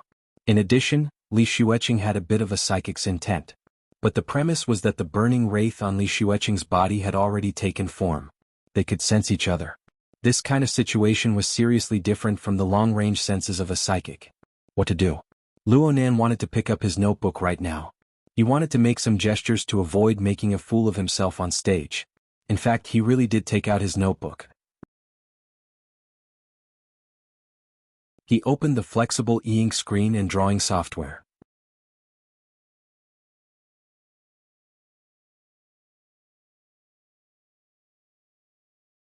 Chapter 65. Genius 1 second. Remember if you want to go? Net provides you with wonderful novels to read. Zhang Yingying burst out laughing when she saw this. Sharpening a spear at the last minute? Even if it's not fast, it's still good. Do you really think this is an exam? Luo Nan didn't even raise his head. Someone said that I'm a psychic, but I've never admitted it. Now that it seems like it's not bad, I'll draw a picture to get a feel for it. If it really is. You mentioned what if to me? Zhang Yingying saw that Luo Nan wasn't sharpening his spear at the last minute. Instead, he was running away at the last minute. Her almond eyes immediately widened and she grabbed him by the collar. You're able to draw my white rainbow and that bizarre prison building sketch. How could you not be a psychic? Sure, I'm a shaman. Luo Nan continued to place his gaze on the drawing software. He wanted to draw something, but his mind was in chaos. He had no idea what to draw at all. At this time, Zhang Yingying was still talking noisily in his ear, so he decided to just throw in the towel.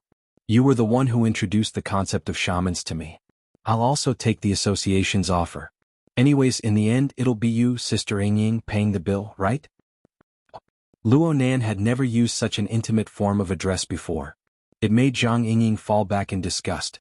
Kids with reverse psychology were not easy to deal with. Zhang Ying's eyeballs swiveled. Her hand that was gripping Luo Nan's collar loosened a bit. It's just hiring a C++ secretary and bodyguard. I can afford it for one night at most. On the other hand, if you want to enjoy this kind of treatment for a long time, then you'll have to put in a bit of effort. Alright, you seem to have said that you needed inspiration or something. Do you want to find a bit of excitement? Acumen College's large living area has a very high level of service. In this mutually shameless competition, Luo Nan was defeated by Zhang Ying's abundant experience in the end. He pursed his lips and said nothing. Distractedly, he drew meaningless lines on his graphic software. At the end of the day, he still cared a lot about the professional association's courtesy. This was a high starting point that he had never imagined before, and it was also a great opportunity that fell from the sky. He didn't want to let this opportunity slip through his fingers, so he had to do something. Luo Nan tried to recall this morning's practice that was most similar to a psychic's methods. But that dreamlike feeling was really too mysterious, and with his current restless state, it was really difficult for him to completely recreate it. Zhang Ying tilted her head and looked at the messy lines on the flexible screen. The more she looked, the more suspicious she became. Hey, if you want to make fun of yourself, don't drag me into it. Luo Nan was disinclined to pay attention to her. Someone walked past them at this time and the person felt a bit familiar. Raising his head, he saw that it was Shui Lei and Qin Xiaolin. Both of them had ugly expressions on their faces. Clearly, the previous conversation had not been resolved. The atmosphere between the two of them was extremely tense. At this time, they were walking in the direction of the elevator, not knowing what they were going to do. Under such circumstances, it was obviously not appropriate to greet them. Luo Nan could only pretend that he didn't see anything. He lowered his head and smeared 2 more times, but he inexplicably drew out the abstract lines of the wraith sign. Moreover, it was done in one go. It had never been so efficient before. Luo Nan only came back to his senses when the symbol took form. His heart palpitated slightly. He was worried that Zhang Ying would see some clues, so he raised his head to glance at her. He saw that this woman had long since been dazzled by his chaotic lines. She was a bit foolish for once. You feel something? Luo Nan was just about to respond with a sentence when he suddenly went mute. Suddenly drawing the wraith sign had some ominous implications. In the next moment he completely followed his instincts and turned his head.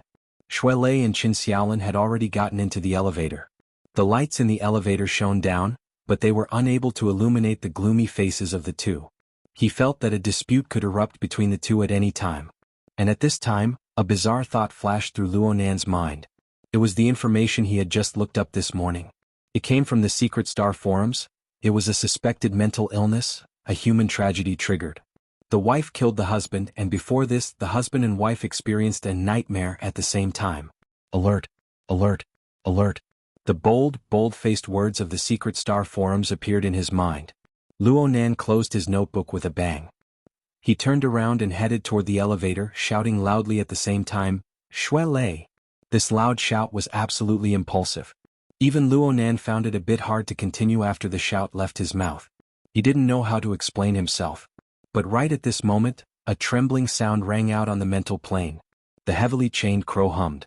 And most importantly, the wraith sign at the very front of the chain lit up with a dark red glow. Luo Nan's mind throbbed, but what immediately floated up in his mind was that he didn't know what to do. This was because the wraith sign's senses clearly came from 2 completely opposite directions. One was directly in front, and the other was directly behind. Luo Nan could clearly see what was happening directly in front of him. Right when Shui Lei was staring at him in a daze, a ghost-like burning wraith appeared. Half of the wraith's body had sunk into Shui Lei's shoulder. It was unknown whether it was being pulled out or whether it was continuing to seep in. Reality and illusion interweaved. The strange scene of a human body and a wraith merging together made one's scalp go numb. And directly behind him, careful. Zhang Ying's screech and the sharp whistling sound of tearing air rang out at the same time. The elevator door was already closing at this time. Luo Nan could clearly see a warped figure sticking to his body on the smooth metal door. The figure's shoulder exploded with blood. The blood sprayed out and landed on the side of Luonan's neck. And at the same time, Luonan's back violently shook.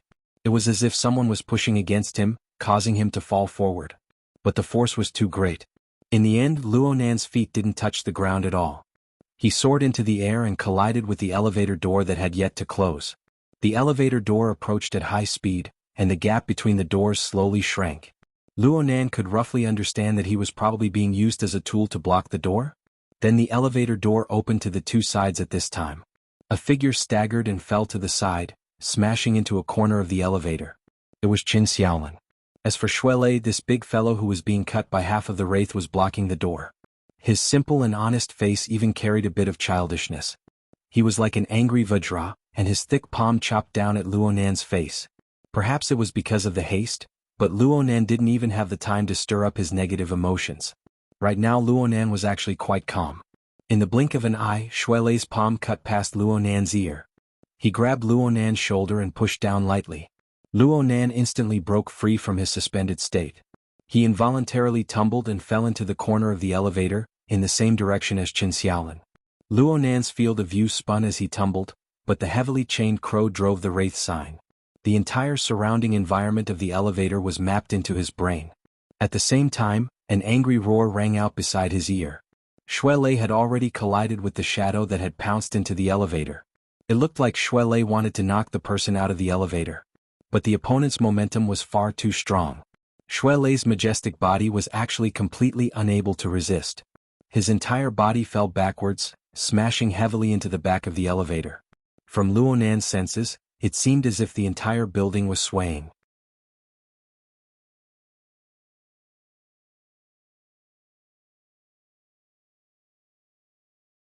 Chapter 66. Genius in 1 second. Remember love go away? Speak, net, providing you with wonderful novels to read. The swing of the elevator was quite intense. Perhaps the violent vibrations had caused some kind of circuit failure, but the elevator doors didn't even close. The entire elevator suddenly sank down, sinking no less than half a floor. Zhang Yingying, who had rushed up from behind, was nearly crushed to death in the intertwining cracks of the elevator. Fortunately, she was able to make an emergency stop, narrowly avoiding disaster. But she looked at the sealed entrance and stamped her feet in anxiety. The elevator soon came to a stop. This sort of maglev elevator floated within the magnetic passageway. The moment the elevator's swing exceeded the safety line, it would automatically activate its mechanical lock and fix its position. This also meant that the elevator would become a sealed space for a short period of time. Luonan and Qin Xiaolin didn't have the ability to fight. Their fates would be decided by Shuelei and his enemy, who were currently entangled together. Shuelei's face flushed red. The man wearing a black suit in front of him was a size smaller than him, but the strength the man displayed was far above his own. Shuelei's internal organs felt as if they had been flipped upside down after receiving a frontal attack.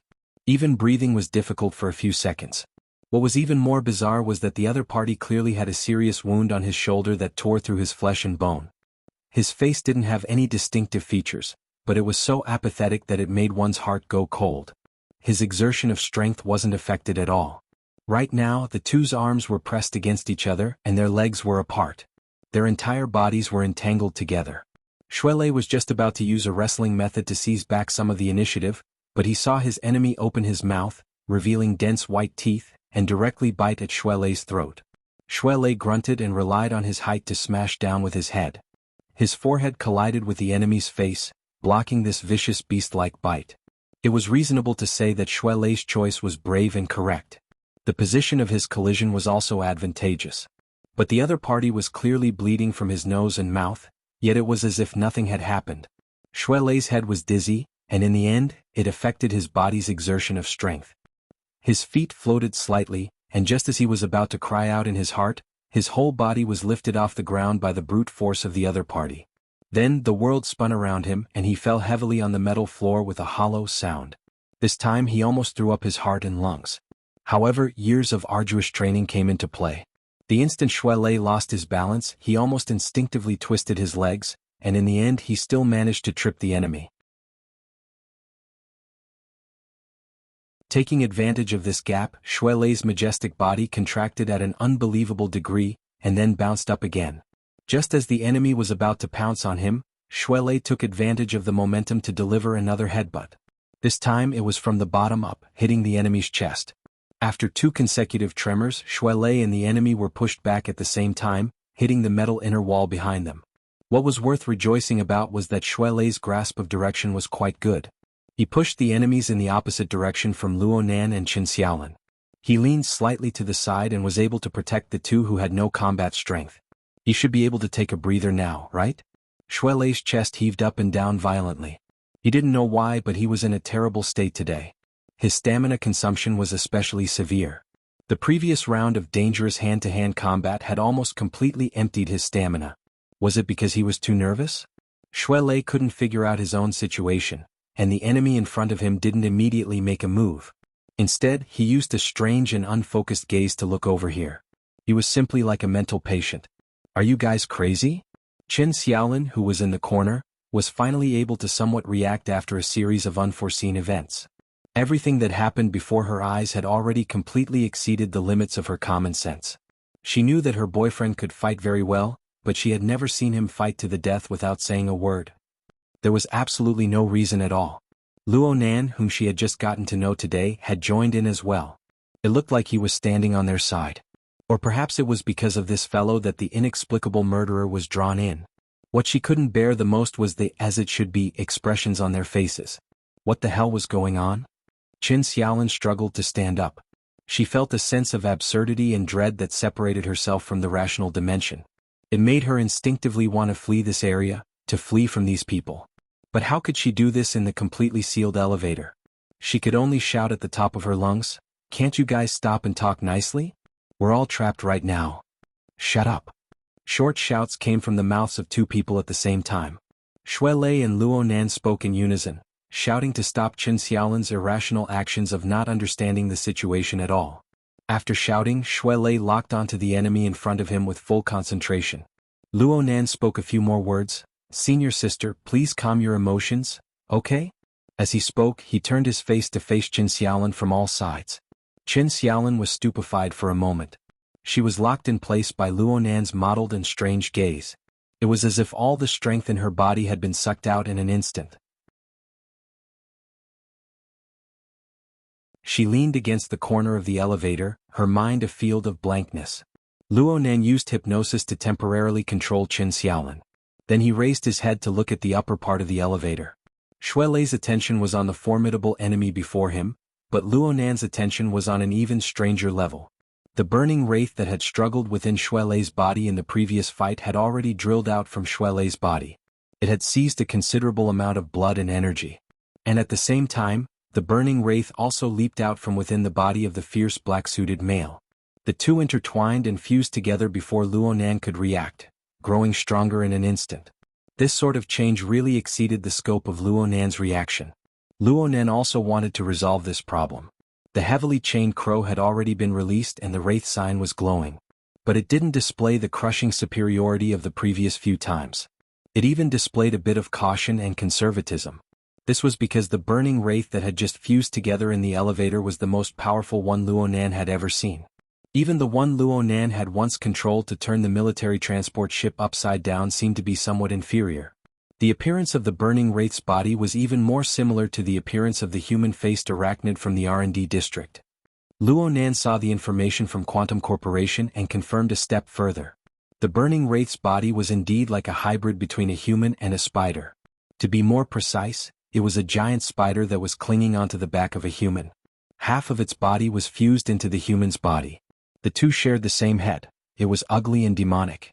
The wraith floated in midair. Actually, it was still using a strange method to endlessly absorb the energy from Shuelei and the black-suited male. Shuelei's symptoms of being easily fatigued actually came from this. His opponent was actually more or less the same. Through the senses of the wraith sign, Luonan was able to estimate a few things on a deeper level. The current burning wraith had already devoured at least 10 or more of its own kind to display this sort of form. In other words, purely in terms of quantity, it was several times stronger than the wraith sign on Luonan's side.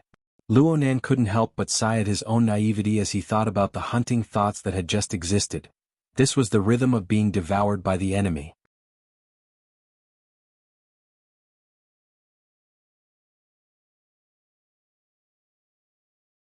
Chapter 67. A Genius in 1 Second Remembers Love Go Away? This is the web that provides you with wonderful novels to read. Luo Nan stared fixedly at the burning wraith within the elevator. The latter's attention shifted over accordingly. This was a sort of eye-to-eye contact. 6 bewitching flames lit up on the head of the burning wraith. They were 2 parallel rows, truly resembling the eyes of a spider. The color of each eye was different. They were divided into 6 colors: dusky yellow, dark red, light gray, ghostly green, deathly white, and jet black. Each dot was extremely small, but the color of each dot swayed back and forth. It was bewitching and strange, making one dizzy. Luo Nan looked over, and many muddy and chaotic thoughts arose from the bottom of his heart. His entire mood swelled with irritation. He wished he could smash something to vent his emotions. Fortunately, the heavily chained crow trembled as its vibrating sounds swept over, suppressing these inexplicable emotions and distracting thoughts. The demonic eyes of the burning wraith flickered and changed, clearly noticing Luo Nan's heavily chained crow. Of course, there was also the wraith sign that flickered at the very front. In Luo Nan's eyes, its first action was to assume a pouncing posture. This was no different from the reaction of its kind in the school's medical department this morning. Luo Nan also assumed a defensive posture, preparing to give it a painful head-on attack. However, this burning wraith didn't actually pounce over. On the contrary, it even retreated a bit to increase the distance between it and Luo Nan. Its blurry face slightly tilted upwards, and it let out a shriek that was hard for ordinary people to hear, but it surged on the mental plane. Luo Nan's heart jumped. He practically instantly thought of the fearful roar from yesterday on the warship. He didn't have time to think too much. The heavily chained crow hummed as it broke through the air, striking directly at the burning wraith. But the enormous wave of the mental attack came even faster. When the heavily chained crow touched the burning wraith, Qin Xiaolin behind him had already let out a shriek. Her emotions of fear burst forth, and her entire body crashed into the inner wall of the elevator. She wanted to find a way to escape, but she simply didn't have any opportunity to do so. Her entire body stiffened, and her eyes slightly bulged out from fear. A dark red bloody light soared from her body, shooting straight at the burning wraith. She instantly became dispirited and fainted as the bloody light broke out from her body. Luo Nan was truly unable to obstruct this sort of incorporeal method. He himself needed to rely on the suppression of the heavily chained crow in order to stabilize his mind and his surging blood and energy. And the chains that traversed through the air seemed to have been affected by the main body. They lost their previously all-conquering strength and stopped outside the burning wraith, trembling. At that moment, the effect of fear roar was far from over. In the elevator, the black-suited male, who was obviously under the control of the burning wraith, let out a short roar and once again pounced toward Shuelei. Shuelei was obviously affected by Qin Xiaolin's scream. His body trembled, causing him to lose the initiative. However, he did not show any signs of weakness. He mustered all his remaining strength, and with a low roar, he pushed forward. Both sides once again clashed head-on, and this time Shuelei only took half a step back. He took a punch, and at the same time he returned an elbow. For the time being, he did not seem to be at a disadvantage. But Luo Nan wasn't happy. This was because he could already see that the intense combat and the surging emotions were the best catalyst. It caused the blood and energy of the two to transform into a long line of bloody light, endlessly pouring into the burning wraith in the air. Such a method of drawing blood and sucking marrow was more than 10 times more tyrannical than the spore environment of the simmering over a small fire from before. The burning wraith's ability to interfere with reality had already exceeded his imagination. Luo Nan suspected that if he continued to suck like this incorporeal wraith, which only existed on the mental plane, would be able to completely materialize from incorporeal and appear on the material plane. And what made him most vigilant was the opponent's calm attitude. The burning wraith had actually controlled its devouring instincts. It did not directly pounce forward, but instead increased its own strength to the greatest limit to increase its chances of victory. This could already be called an intelligent judgment. Sure enough, the name given by Quantum Corporation, Human-Faced Arachnid, was the most appropriate name for this monster that was endlessly approaching a complete body. This was a savage and cunning hunter. It used every method to weaken its prey and strengthen itself. It was really hard to imagine just what kind of power its complete body would have. Luo Nan knew that the situation was becoming more and more unfavorable. With the support of Shuelei and the black-suited male, the power that the human-faced arachnid was able to grasp was rising with the tide. Luo Nan's heavily chained crow continued to attempt to penetrate through the incorporeal body of the arachnid. The wraith sign at the front was also doing its utmost to devour all the energy it could reach. But there was always a faint layer between them. After a few penetrations and disturbances, the core of the human-faced arachnid remained majestically motionless. Moreover, it continued to strengthen endlessly. Right now, the human-faced arachnid's main focus was still on strengthening its body. Once this strengthening came to an end, Luo Nan really didn't know what kind of terrifying attack would come next. As for Luo Nan himself, it seemed that he had reached his limit. These sorts of chaotic thoughts merely flashed before they were completely dispelled. Actually, there was still one more move. Luo Nan no longer looked at the human-faced arachnid. Instead, he closed his eyes and forced himself to enter the fixed space. Thanks to these past 2 days of difficult tempering, Luo Nan's mental state had made considerable progress. The visualization diagram of the tetrahedron, the inscribed sphere, and the outer scribed sphere appeared in the void in the blink of an eye. The heavily chained crow pulled out from the central region of the human-faced arachnid. It extended outward segment by segment in an attempt to penetrate deeper into the human-faced arachnid. But no matter what, it was separated by a layer. It was far from reaching the destructive might it had when it first subdued the burning wraith. Before, Luo Nan believed that it was because the human-faced arachnid was excessively powerful. But now he had other thoughts. Perhaps the problem lay with him. What state was he in when the heavily chained crow displayed its greatest power? There was only one answer: the out-of-body state.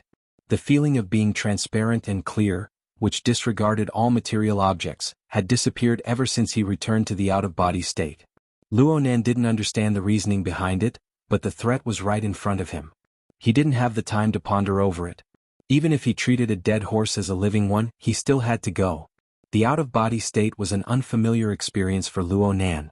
At first he was struck by the siege hammer of the burning wraith. Then he was pulled by the heavily chained crow, forcing him into an out-of-body state. Now he had to take the initiative and continue his train of thought from back then. He transmitted the relevant thoughts through the heavily chained crow to the wraith sign. A marvelous vibration was transmitted back, instantly washing over his entire body. This time Luo Nan's senses were even clearer. He clearly touched upon an incorporeal membrane. Originally he didn't have the strength to break it, but under the pull of an external force, the internal and external attacks intersected. A hole instantly split open in this membrane.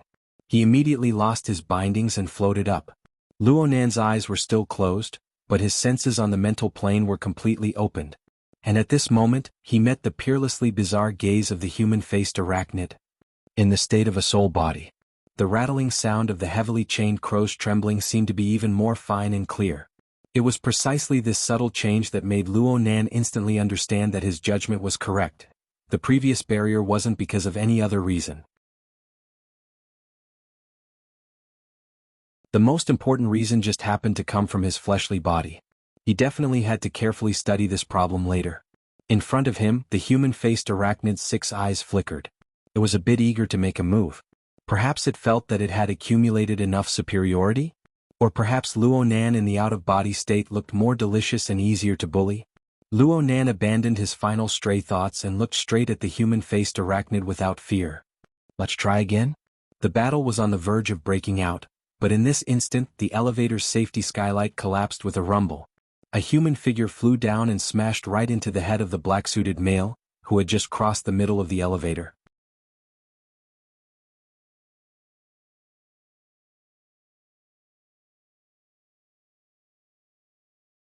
Chapter 68. Genius 1 second. Remember if you want to go? Shoan.net provides you with wonderful novels to read. By right, the black-suited man's reaction was considered fast. Even when he was fighting with Shuelei, he still managed to twist his body to dodge. The problem was that the elevator compartment was only so big. Shuelei had to use a small portion of the compartment in order to protect Luo Nan and Qin Xiaolin, who were behind him. The space left for the black clothes was very little. In the end he still had to use his arms to block. With a bang, the metal plate smashed onto the shoulder of the black suit. The predicted huge force had completely disappeared. The light metal plate was directly deformed. He had exerted force at the last moment and had even used the wrong amount of force. No matter how fierce the black suit was, he could not help but fall into a state of paralysis. Seeing the opportunity, Shuelei threw a punch without caring about anything else. However, his vision blurred again. He seemed to see a figure behind the black-suited man. Then there was the crisp sound of bones breaking. The black-suited man twisted his body and came crashing over. This time Shuelei had misjudged the distance. He instinctively turned his fist into a palm, wanting to push the black-suited man away. However, he had suddenly cut in between him and the black-suited man by lowering his body. It just so happened that Shuelei's arm was pushed outwards, leaving him wide open. His opponent's palm went up and struck his chin, sending a tremor into his brain. Shuelei's body stiffened. No matter how hard he tried, he was unable to control his body. Just as he was struggling, the side of his neck was struck by another chop. This time he could not hold on any longer, his eyes rolled back and he fainted. In the blink of an eye, both sides in the life and death combat had fallen. They had both lost consciousness, and the blood and chi channels that were channeled to the human-faced arachnid had been severed. Although it was crude, it was a good method to take drastic measures. Luonan's mind shook. He immediately knew that reinforcements had arrived. The human-faced arachnid was endlessly enraged. Its 6 monstrous eyes suddenly lit up as it peered at the newcomer. The ripples on the mental plane condensed to the point of materialization and came crashing down. It was none other than the siege hammer. Luonan cried out in his mind. He tried to use the heavily chained crow to interfere with the human-faced arachnid, but the chained crow did indeed display a state that was vastly different from when it was in the out-of-body state. The chained crow pierced deeper, seeming to be about to touch the core of the human-faced arachnid. However, it was hard for the chained crow to display its immediate effects. It was at this moment that the red light in the elevator box exploded. Luonan had the urge to squint his eyes. This was the reaction of a soul body. Because right in front of them, the newly arrived reinforcements seemed to be bursting with a layer of raging flames. The blazing flames illuminated the interior and exterior. The siege hammer aimed directly at the soul level extinguished more than half of the raging flames, but in the end, it still didn't completely break through. On the contrary, the flames rose again after a slight setback, even exploding with an even more violent momentum than before, completely annihilating the impact on the mental level. Then the flames filled the entire elevator, and the momentum was unparalleled. Format of fire. Luonan's mind couldn't help but be shaken, but he soon discovered that something was wrong. His soul body was swept by the light of the flames, and the pain he felt yesterday when he left his body reappeared. It was as if he was being cut by a knife. However, the coldness that froze his soul completely transformed into a scorching heat. So it didn't differentiate between friend and foe. Luonan saw that the situation was far from good. All thoughts of fighting a great battle after leaving his body were wiped away. Though he did not directly return to his body, he took a step back and hid behind his main body. He relied on the aura of his main body to block this wave of unexpected disaster. At the same time, a light whistle rang out from the elevator. The ice-cold blade light streaked across the sky, forming a clear contrast with the raging flames within the elevator. Yet it also miraculously blended together.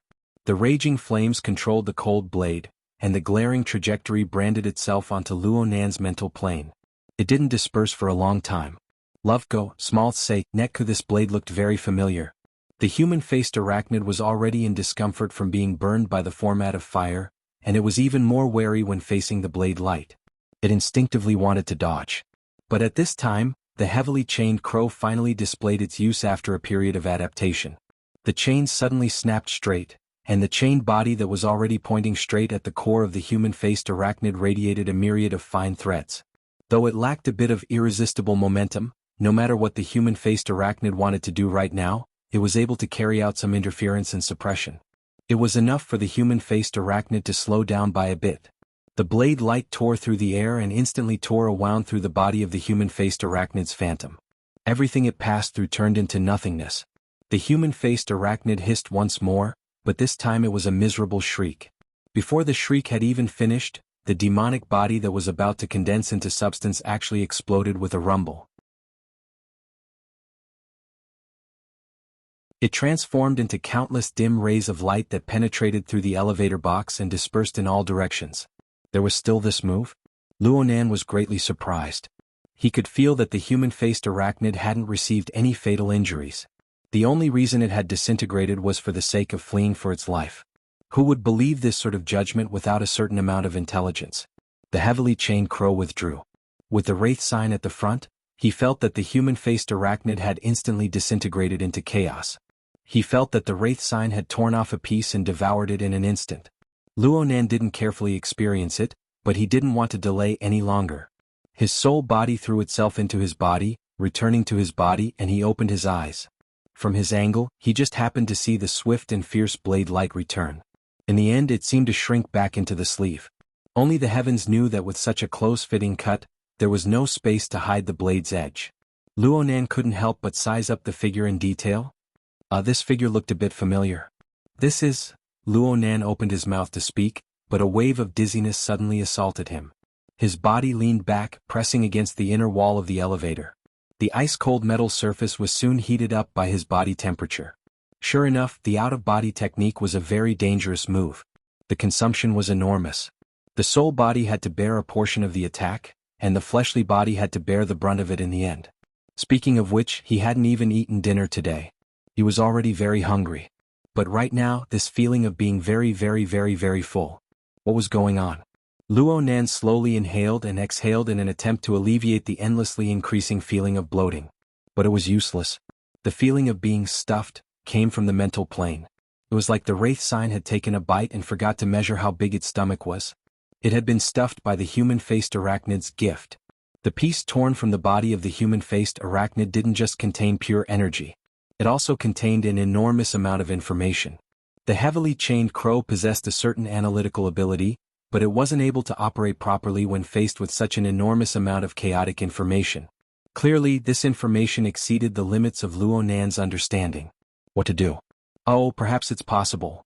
Luonan's mind stirred, and the external neuron buried within the flexible e-ink screen reacted. It connected with the heavily chained crow in an instant. It was as if a floodgate had been opened. Luonan didn't care if this enormous amount of information was useful or not. He stuffed it all in. His thoughts were very simple. Both input and reverse output were input. The external neuron was able to control multiple system modules in the laboratory at the same time. It could suppress the enormous amount of information within the supercomputer. It shouldn't be a problem to deal with the excess information on the body of the human-faced arachnid. Reality proved that his judgment was correct. The external neuron really did consume as much information as it could, without any adverse reactions. The resolution of his mental senses was limited. Luonan didn't know how the external neuron operated in the end. He wanted to open the flexible screen and take a look. A hand reached out in front of him at this time.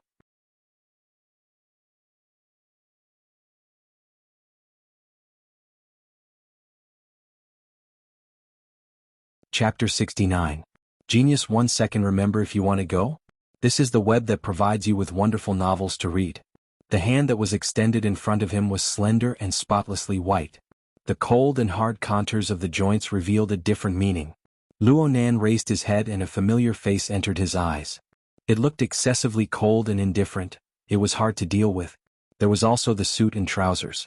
There was a considerable contradiction with the memories of a dozen seconds ago where the blade light had crisscrossed. You are... He Yuan, your temporary secretary? I'm very sorry, Mr. Luo. I came late. Right, her surname was also He.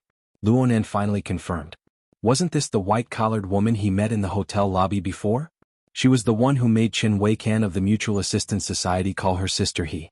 He had even been this person's doorman. But today this sister He had become his secretary. There seemed to be quite a large difference between the rules of the world of normal people and the world of ability users. It seemed to be more advantageous to him. He Yuan's eyes drooped slightly at this time. Her temperament was a bit different from the cold and proud face in his memories. Only now did Luonan realize that this person's gaze was far too fierce. When she intentionally or unintentionally concealed this characteristic, the impression she left behind was a thin and quiet person. Of course, she was also extremely beautiful. It really was good to have a secretary like this. A tiny sprout of vanity sprouted in his mind, but it was immediately uprooted. Luonan didn't forget Zhang Yingying's introduction of the situation. This was probably the special period of the human-faced arachnid's rampage. This was the embodiment of the value of psychics. If he really took this for granted, he would probably be sent to the Wilderness Explorers Society's joke wall. He would be forever remembered. All sorts of thoughts flashed through his mind in an instant. He Yuan's hand was still placed in front of him. Luonan's mind spun a bit before he reacted. He reached out and clasped her hand. When he truly touched her hand, he felt that He Yuan's hand was indeed as cold and hard as it appeared. Many of her fingertips and joints were covered in calluses. In comparison, Luonan's own palm was like that of a young master who had never experienced the baptism of wind and frost. It was a bit too soft. He Yuan exerted a bit of force and brought the half-leaning, half-falling Luonan up. She pulled her hand out, but she still supported him. It was as if she was afraid that Luonan would fall again. Actually, Luonan really wanted to tell her that he was just a bit hungry and a bit full. His body was fine. But when he thought about it again, he felt that this statement was no different from a lunatic. He changed the direction of his words and pointed at the unconscious Shuele. Is he okay? This is my friend. He saved me just now. Luonan was really worried that He Yuan would treat Shuele as an enemy and dispose of him. She's just temporarily unconscious. She'll wake up when her qi and blood rush through the bottleneck. But the other lady is a bit more troublesome. She may need to be hospitalized for observation, and a psychiatrist will be arranged. Wait a moment. As He Yuan finished speaking, she lightly pressed her ear. She should be communicating with someone through the hex ear. Luonan didn't feel that he was being left out. He took this opportunity to continue sizing up and evaluating his secretary. He Yuan's eyebrows were locked by habit when she conversed with others. It should be said that Luonan had never seen her truly smile and relax. It was as if she was dissatisfied with everything, including herself. Perhaps it was because of this, coupled with her illustrious background, that she always gave people a great sense of oppression. Luonan wasn't a stranger to this feeling. He was normally like this as well. The experiment of restoring his grandfather's notebook had already consumed nearly all of his energy. The abstruse theories and extremely high operating standards made him constantly doubt whether or not everything he did was perfect. Whether or not he met the requirements, the pressure was always there. Naturally, it was hard for him to be happy. It was just that Luonan didn't have an illustrious background, so he couldn't form external oppression and the like. He could only appear more introverted and gloomy. Such a powerful woman lived under pressure all the time. This world was much more difficult than he imagined. Luonan shook his head as he inexplicably felt a bit emotional. He didn't know why he suddenly felt a bit melancholic. A second later, he discovered that the ground beneath his feet seemed to still be shaking. The elevator had already returned to its calm state, so the shaking could only come from the outside. He subconsciously asked, "Another earthquake?" "No. It's just a pointless venting after a failed operation." He Yuan actually responded. She then pressed the elevator's floor button and selected the 81st floor. The elevator trembled slightly before returning to normal. It slowly started to ascend. Luonan reminded, "Zhang Yingying is still on the 27th floor? She's already been called up." Luonan blinked his eyes. He was already unable to make sense of the society's arrangements and corresponding logic. Zhang Yingying, that unreliable woman, had said a few words that were filled with misleading information. And no matter how he looked at it, He Yuan was much more serious than Zhang Yingying. "Can you tell me what's going on right now? I remember that I only came here to participate in the entrance assessment." He Yuan raised her head to look at him. "Assessment?" Luonan felt no pressure selling Zhang Yingying. "I just submitted my application to join the society this morning. Then Zhang Yingying notified me to come here to participate in the assessment, and I've already passed. Then you guys told me that the dark side of life form called the human-faced arachnid is wreaking havoc right now. The society really needs psychics. They even gave me a secretary. There's nothing wrong with the above, right?" He Yuan frowned in response. "You only learned about the human-faced arachnid when you arrived at the hotel? What's the specific content of the operation?" "Content?" Luonan was stupefied. Then he discovered that he seemed to have sold out Zhang Yingying in an instant. Sold out well. Luonan had a whole new understanding of Zhang Yingying's degree of unreliability in an instant. He Yuan shook her head. "Even if I told you the content, it would be meaningless. It's a complete mess." Was she talking about the society? Right when Luonan was bewildered, He Yuan sent him a message through the hex ear. "Please enter the encrypted channel. Adjust to war chess mode." Luonan moved according to her words, and the translucent interface of his visual membrane opened up once more. At this time, he discovered that 7 or 8 blood-red warnings had appeared in the encrypted wartime communication channel. They all came from He Yuan, and the time was right before and after the incident. And Zhang Yingying had also sent out several messages over the normal communication channel. However, Luo Nan had been completely engrossed in the human-faced arachnid at the time. He actually didn't notice it at all. He Yuan gave him a reminder at this time. Mr. Luo should pay attention to the Hexier's information as much as possible. Our future communications should be conducted through it to ensure accuracy and efficiency. Oh, okay. But I think I got disconnected just now? He Yuan's eyebrows tightened a bit. It was my negligence. Mr. Luo may be able to realize the third level of communication, but in the end, you aren't an awakened. Once you enter a tense situation, it will be very hard to balance everything. I hope that Mr. Luo can take a certain amount of time to do emergency training to avoid a situation where your communications are disconnected. We can start tomorrow and plan out the time to proceed. Luo Nan didn't respond immediately because the structural diagram of the Limestone Water Village pub had already appeared on his retina. There was an eye-catching moving logo on it.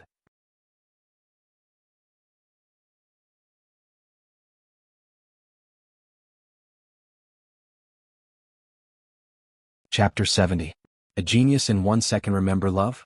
Speak, net, providing you with wonderful novels to read. The Limestone Water Village Hotel was not a standalone building. Even though it was 454 meters tall and had 108 floors, it could only exist as a secondary building to the entire Cloud City Water Village complex. Moreover, it was the one with the lowest height. There were a total of 6 buildings similar to the Limestone Water Village Hotel. They were distributed in a ring shape, rising one after the other. They surrounded the 1179-meter-tall main building of Cloud City, forming what could be called a first-rate complex of buildings in the entire world. Luo Nan saw a structural map that included the entirety of the Limestone Water Village Hotel as well as a few passageways that led to the low-level business center. The meshed perspective map looked like a beehive, but it was 1,000 times more complex. The blue triangular flags representing the Wilderness Explorers Society were scattered within. It was as if they were rushing through a maze. Luo Nan blurted out when he saw this scene, "There are too few people." The 108-floor Limestone Water Village Hotel was the most affordable and friendly building within the Cloud City Water Village complex. Naturally, its popularity was high. It was the weekend and it was the peak of the night. There were at least a dozen banquets lined up. Adding in the tourists and travelers, 20 to 30,000 people wasn't too much. However, there were no more than 15 aptitude users scattered on each floor. On average, one person had to take care of 7 or 8 floors. In reality, there were a few groups of people, including the 2 of them in the elevator right now. In terms of coverage, it was simply riddled with holes. Luo Nan had always heard about operations and whatnot. He thought that the society would be mobilizing in large numbers in order to hunt and kill the human-faced arachnid, laying down an inescapable net. But when he saw this scene, he felt a bit embarrassed. At this time, he remembered a small detail. "I remember you brought 4 people with you, Sister He?" Luo Nan was too embarrassed to call her secretary He, so he learned from Chen Weikan. "That's the one with the 4 of them together." Luo Nan was already completely convinced. Wasn't chasing after the human-faced arachnid like finding a needle in a haystack with this kind of configuration? He Yuan suddenly asked him at this time, "Can we switch to conference mode?" Luo Nan believed that she had other plans, so he naturally had no reason to refuse. Soon, a notification flashed on his retina interface. The wartime encrypted communications had entered conference mode. A row of avatars appeared on the interface. All 15 members of the association in the Limestone Water Village pub were online. Zhang Yingying's squirrel was among them. But contrary to his expectations, He Yuan's following words were clearly a response to his question. The number of people isn't a crucial factor. After all, the hidden resources under the control of the society are quite considerable. Moreover, 3 to 5 awakened working together is more than enough to surround and kill a human-faced arachnid clone if the allocation is proper. He Yuan naturally had the qualifications to speak these words as the powerful person who had directly repelled the human-faced arachnid. Luo Nan didn't have any objections, but he didn't say it in the private channel. He would only say it in public. "Sister He, what in the world were you thinking?" He Yuan's voice was piercingly cold and solemn. She didn't seem to have any intention of stopping. Since there are so few people, it's impossible to form a complete coverage.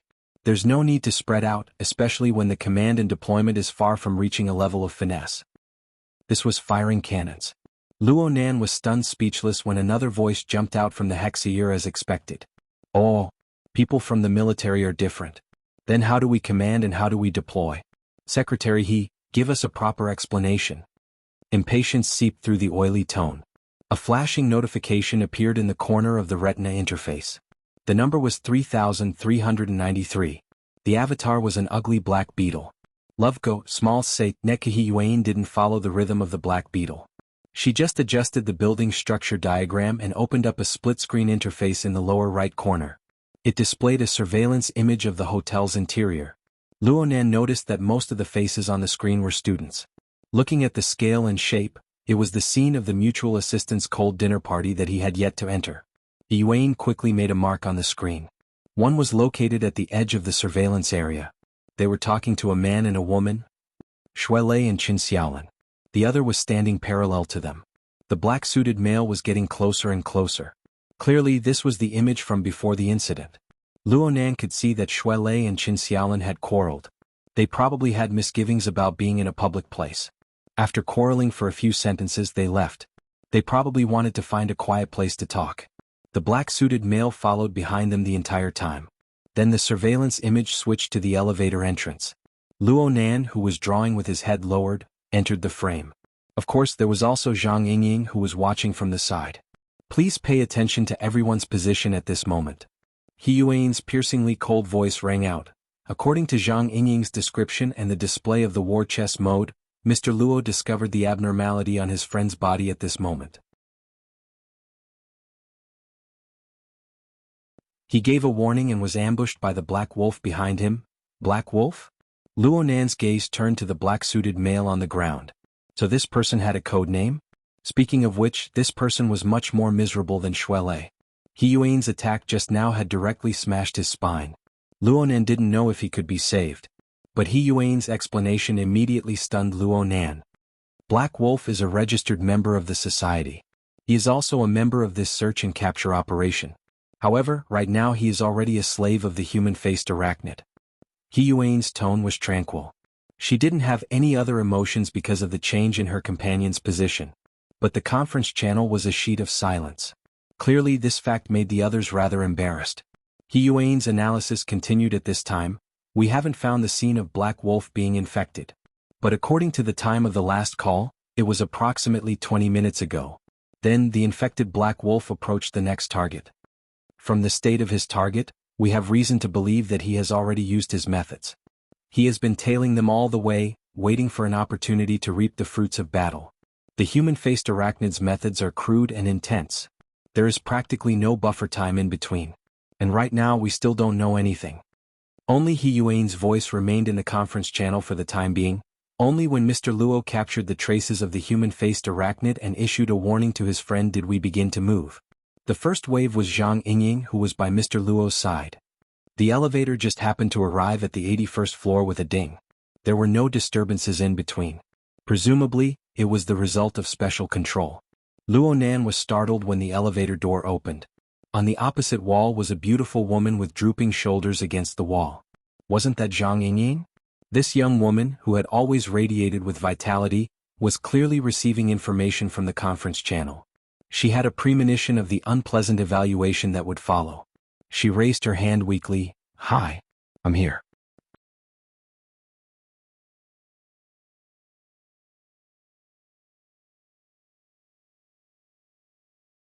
Chapter 71. Genius 1 second. Remember if you want to go? Speak. Net provides you with wonderful novels to read. Aside from Zhang Yingying, He Yuan's 4 subordinates were also present. They were responsible for moving the 3 unconscious people out of the elevator and settling them down. He Yuan's footsteps did not stop. She gestured with her hand, inviting Luonan to the society's reserved conference room. Zhang Yingying was basically ignored, but she was exceptionally obedient. She called out to Luonan and followed by the side without a word. She received the analysis and criticism from the Hexier. However, He Yuan did not completely reject her. Zhang Yingying's first reaction was passable. Things happened suddenly, but she was still able to discover the abnormality of the Black Wolf and intervene. However, her biggest problem was that her attack power was severely lacking. She was unable to stop the Black Wolf from continuing to harm Mr. Luo. In fact, if Mr. Luo's friend was not an outstanding martial artist, he would be able to rely on his powerful willpower and blood energy to break away from the human-faced arachnid's further corrosion. Mr. Luo would not have been able to survive the pincer attack. Zhang Yingying's expression did not turn for the better even though she heard the evaluation. Instead, she became more gloomy. She was even a bit distracted. The group of people entered the conference room. The conference room was empty right now. There were only a few monitoring devices installed in a messy manner. He Yuan didn't even give them a glance. She invited Luo Nan to sit down and continued to analyze the relevant problems. Since all communication was carried out on the psychic wave network, the plane of reality was still a sheet of silence after they sat down. The atmosphere continued to be tense. The worst problem appeared in the second wave. First, Zhang Yingying's second reaction was very clumsy. She watched helplessly as Mr. Luo's elevator sank. She wasn't able to make any effective movements, and she wasn't able to follow up in time. Second, the support of the action team including me was completely disjointed. It took a full 74 seconds for Mr. Luo to be completely exposed to the threat of the black wolf and the human-faced arachnid. We should rejoice. We are still able to analyze the situation around Mr. Luo and not bow 3 times to his corpse. But this result has practically nothing to do with the members of the action team. Still no one spoke. He Yuan's analysis wasn't anything out of the ordinary, but it was an ironclad fact. The clumsy response of the society's action team was completely exposed. Luo Nan saw number 3393, the black beetle who had voiced his doubts the earliest, directly log off. He exited from the conference mode. It looked like he was an arrogant and unruly fellow. Facing this, He Yuan's expression didn't change. She continued, compared to the problems exposed during the operation, what I'm most unable to understand is still the arrangement of the plan beforehand. I didn't receive the notification from the association until half an hour before the operation. There was no mission briefing either. As a secretary and a member of the security team, I only saw Mr. Luo's basic information after I arrived at the hotel. The key information was also vague. According to my understanding, Mr. Luo also didn't know anything about the operation team members. Spirit, Soul team, Luo, team. The members of the operation team fought by themselves. They didn't utilize the abilities of psychic beings at all to realize effective command. Moreover, they placed their focus on the infected, neglecting the human-faced arachnid's ability to move independently. This caused the mission to fail completely.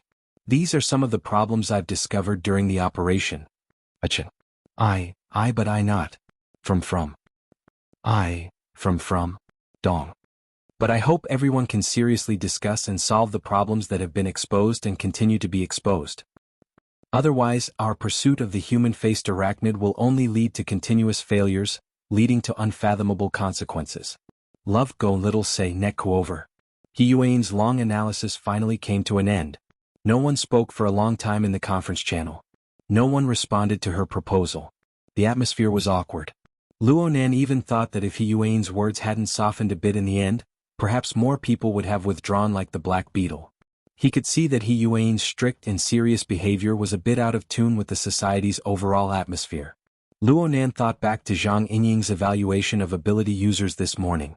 The evaluation of ability users such as arrogant, wild and unruly, eccentric and perverted, and so on. Now it seemed that they weren't particularly exaggerated. At the very least, the evaluation of scattered sand was absolutely realistic. Perhaps, this operation would come to an end without any progress? Unexpectedly, Zhang Yingying spoke through the conference channel. Everyone, we've lost face to this extent. Aren't we afraid of making a public appearance? Tactics are needed to fight a boss. We've really underestimated the enemy by swarming over like a swarm of bees. Let's talk things over together. Zhang Yingying's words were admittedly dispirited. She had the appearance of, everyone come over for a farewell meal, but the effect was actually quite good. In the silent and stiff conference channel, there was a chaotic sound. Sure. Let's go up and discuss tactics. It's good to meet each other. Mr. Luo hasn't said anything yet. Has he been turned into a figurehead by the secretary? He's the vice president. Today's fortune is tomorrow's calamity. Mr. Luo really knows how to play it safe. I heard that he's still quite young? I haven't met the future vice president yet. This isn't a good start. Learning from the military's successful experience isn't bad. Speaking of which, does the vice president play the wilderness? The military has a team in the wilderness, right? The vice president should be an expert. What character does she usually use? Luo Nan was speechless. This was clearly a group of wilderness battle squads. They usually played the game 10 days in the wilderness and gathered together. He didn't know who called out to them, but they just rushed over to deal with the human-faced arachnid. They probably thought that this was the same as fighting a boss in a game? Yuan was expressionless towards this. She just sat quietly and waited. He looked at Zhang Yingying again. She was lying on the table after she finished speaking. She continued to act as if there was nothing left to live for. She felt Luonan's gaze and suddenly turned her head. Hey, draw another picture for me. Ha! Forget it. You don't understand anything. Zhang Yingying buried her head in the crook of her arms. She was in a position where no one could see her, and she became all the more depressed. She knew that Yuan was very impartial in her evaluation of this entire matter. But the more she was like this, the more she minded. All because of a single sentence. Her attack power was severely lacking. Ever since she entered the society, her white rainbow strike had received praise from the big shots of the society. She was known as the most explosive attack power on the awakened level. She had always been proud of this. But the truth was that she hadn't dealt enough damage to Black Wolf at all. If Black Wolf had used a heavy technique on Luonan back then it would be useless to say anything now. Zhang Yingying was a bit absent-minded as she felt the clear and sharp energy flowing through her body. She inexplicably recalled Susan's words from this morning. White rainbow. Is it dull? This was the first time Zhang Yingying had this sort of thought in the past 2 years. It seemed to be a bit different from what her boss had said.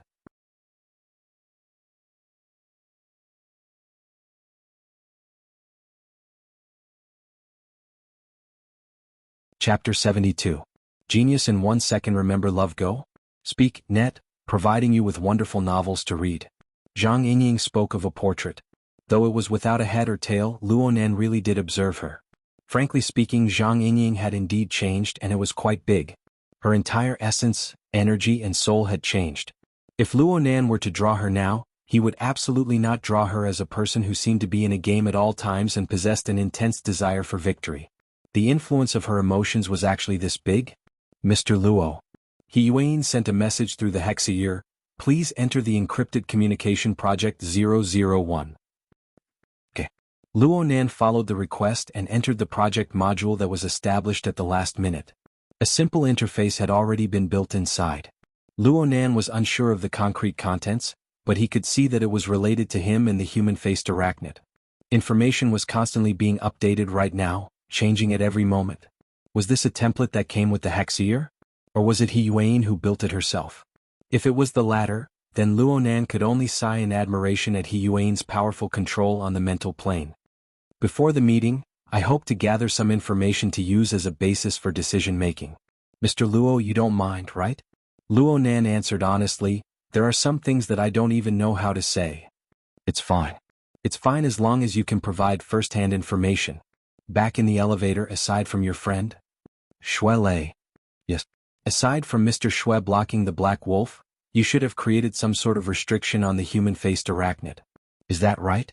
Luonan secretly rolled his eyes. How could the first question be so sharp? However, the heavily chained crow that was molded from his grandfather's formatting theory was an open and above-board achievement. Luonan didn't even have the time to publicize it. He didn't have any thoughts of keeping it to himself. What he needed to avoid was his relationship with the human-faced arachnid and his intuition as the trump card of a psychic. That was all. The problem right now was that he couldn't explain it in a short amount of time. So he could only express it rather regretfully. At the time, I felt that there was some sort of negative existence in the elevator, so I tried to use the chains to suppress it. Chains? Luonan was waiting for this question. He took a deep breath and expressed it as clearly as he could. This is a format constructed on the mental plane according to my grandfather's theory. Its function is to suppress the abnormal state of the body and mind. Yuan said curiously, constructing a format on the mental plane? Do you mean the prototype format of formatting theory? Luonan's impassioned mood was instantly doused in cold water.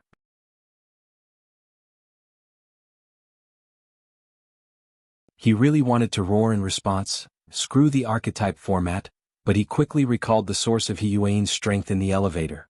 Wasn't it the format of fire? Without a doubt, in the heart of a burner like her, Yen Hong's archetype formatting theory was the cornerstone of power. She wouldn't accept anything else. He actually wanted to seriously expound on his grandfather's theory. He was really stupid. Luo Nan's mood instantly turned gloomy. He didn't have the mood to explain further.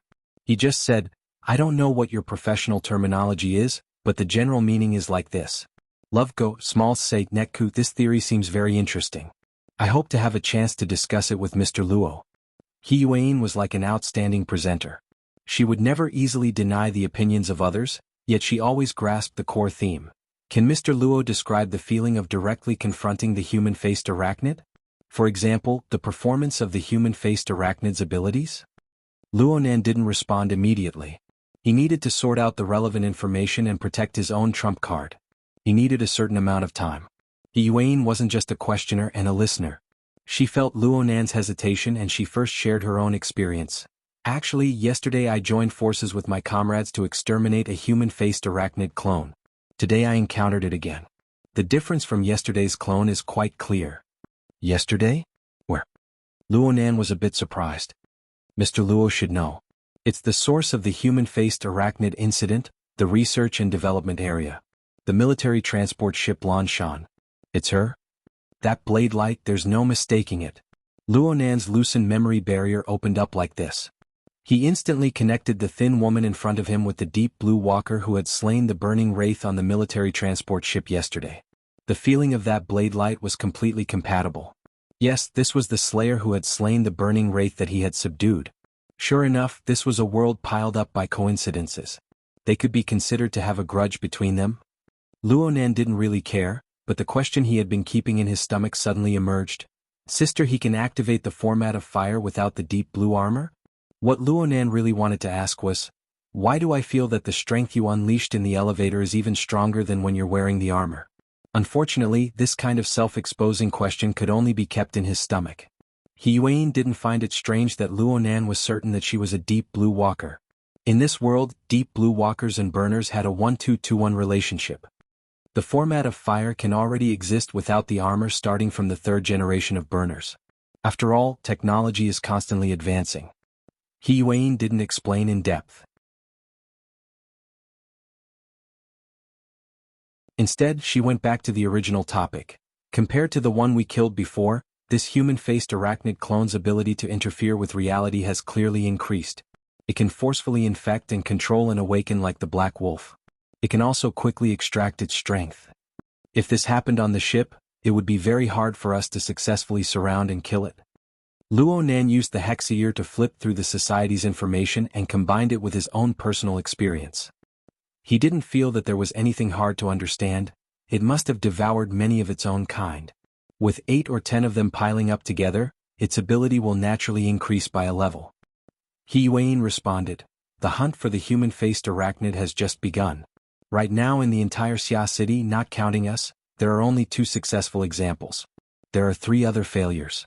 Even though there isn't any more detailed information, we can see from the briefing that the human-faced arachnid clone we're facing clearly has a strength that's a level higher. Forcefully infecting and awakened is the only case. I didn't mention it just now, but I feel that the most important problem lies in the judgment of intelligence. It is impossible to form an effective chain of information by relying solely on the strength of the society's psychics. In addition, Quantum Corporation is certainly still holding back. The military and the higher-ups of the society have already re-entered the R&D area to investigate the scene. I hope to find something new. The sound of a door rang out, interrupting their conversation. Ability users that were spread out on every floor arrived one after another. These people had all sorts of appearances, but they all had one thing in common. They were all quite curious about Luo Nan and He Yuan. Zhang Yingying also raised her head, forcing herself to help them introduce. Truthfully speaking, Luo Nan really didn't remember many of them. He only remembered that the black carapace beetle didn't come. It looked like they had truly fallen out. You're tuning in to the Han Li's Wuxia Adventures YouTube channel. We're so grateful for your support, and don't forget to subscribe to join us on this incredible journey through captivating stories. Your generosity through donations truly makes a world of difference, as it's the primary source of revenue that allows me to expand and enhance this channel for you. Thank you from the bottom of my heart for being a part of this adventure.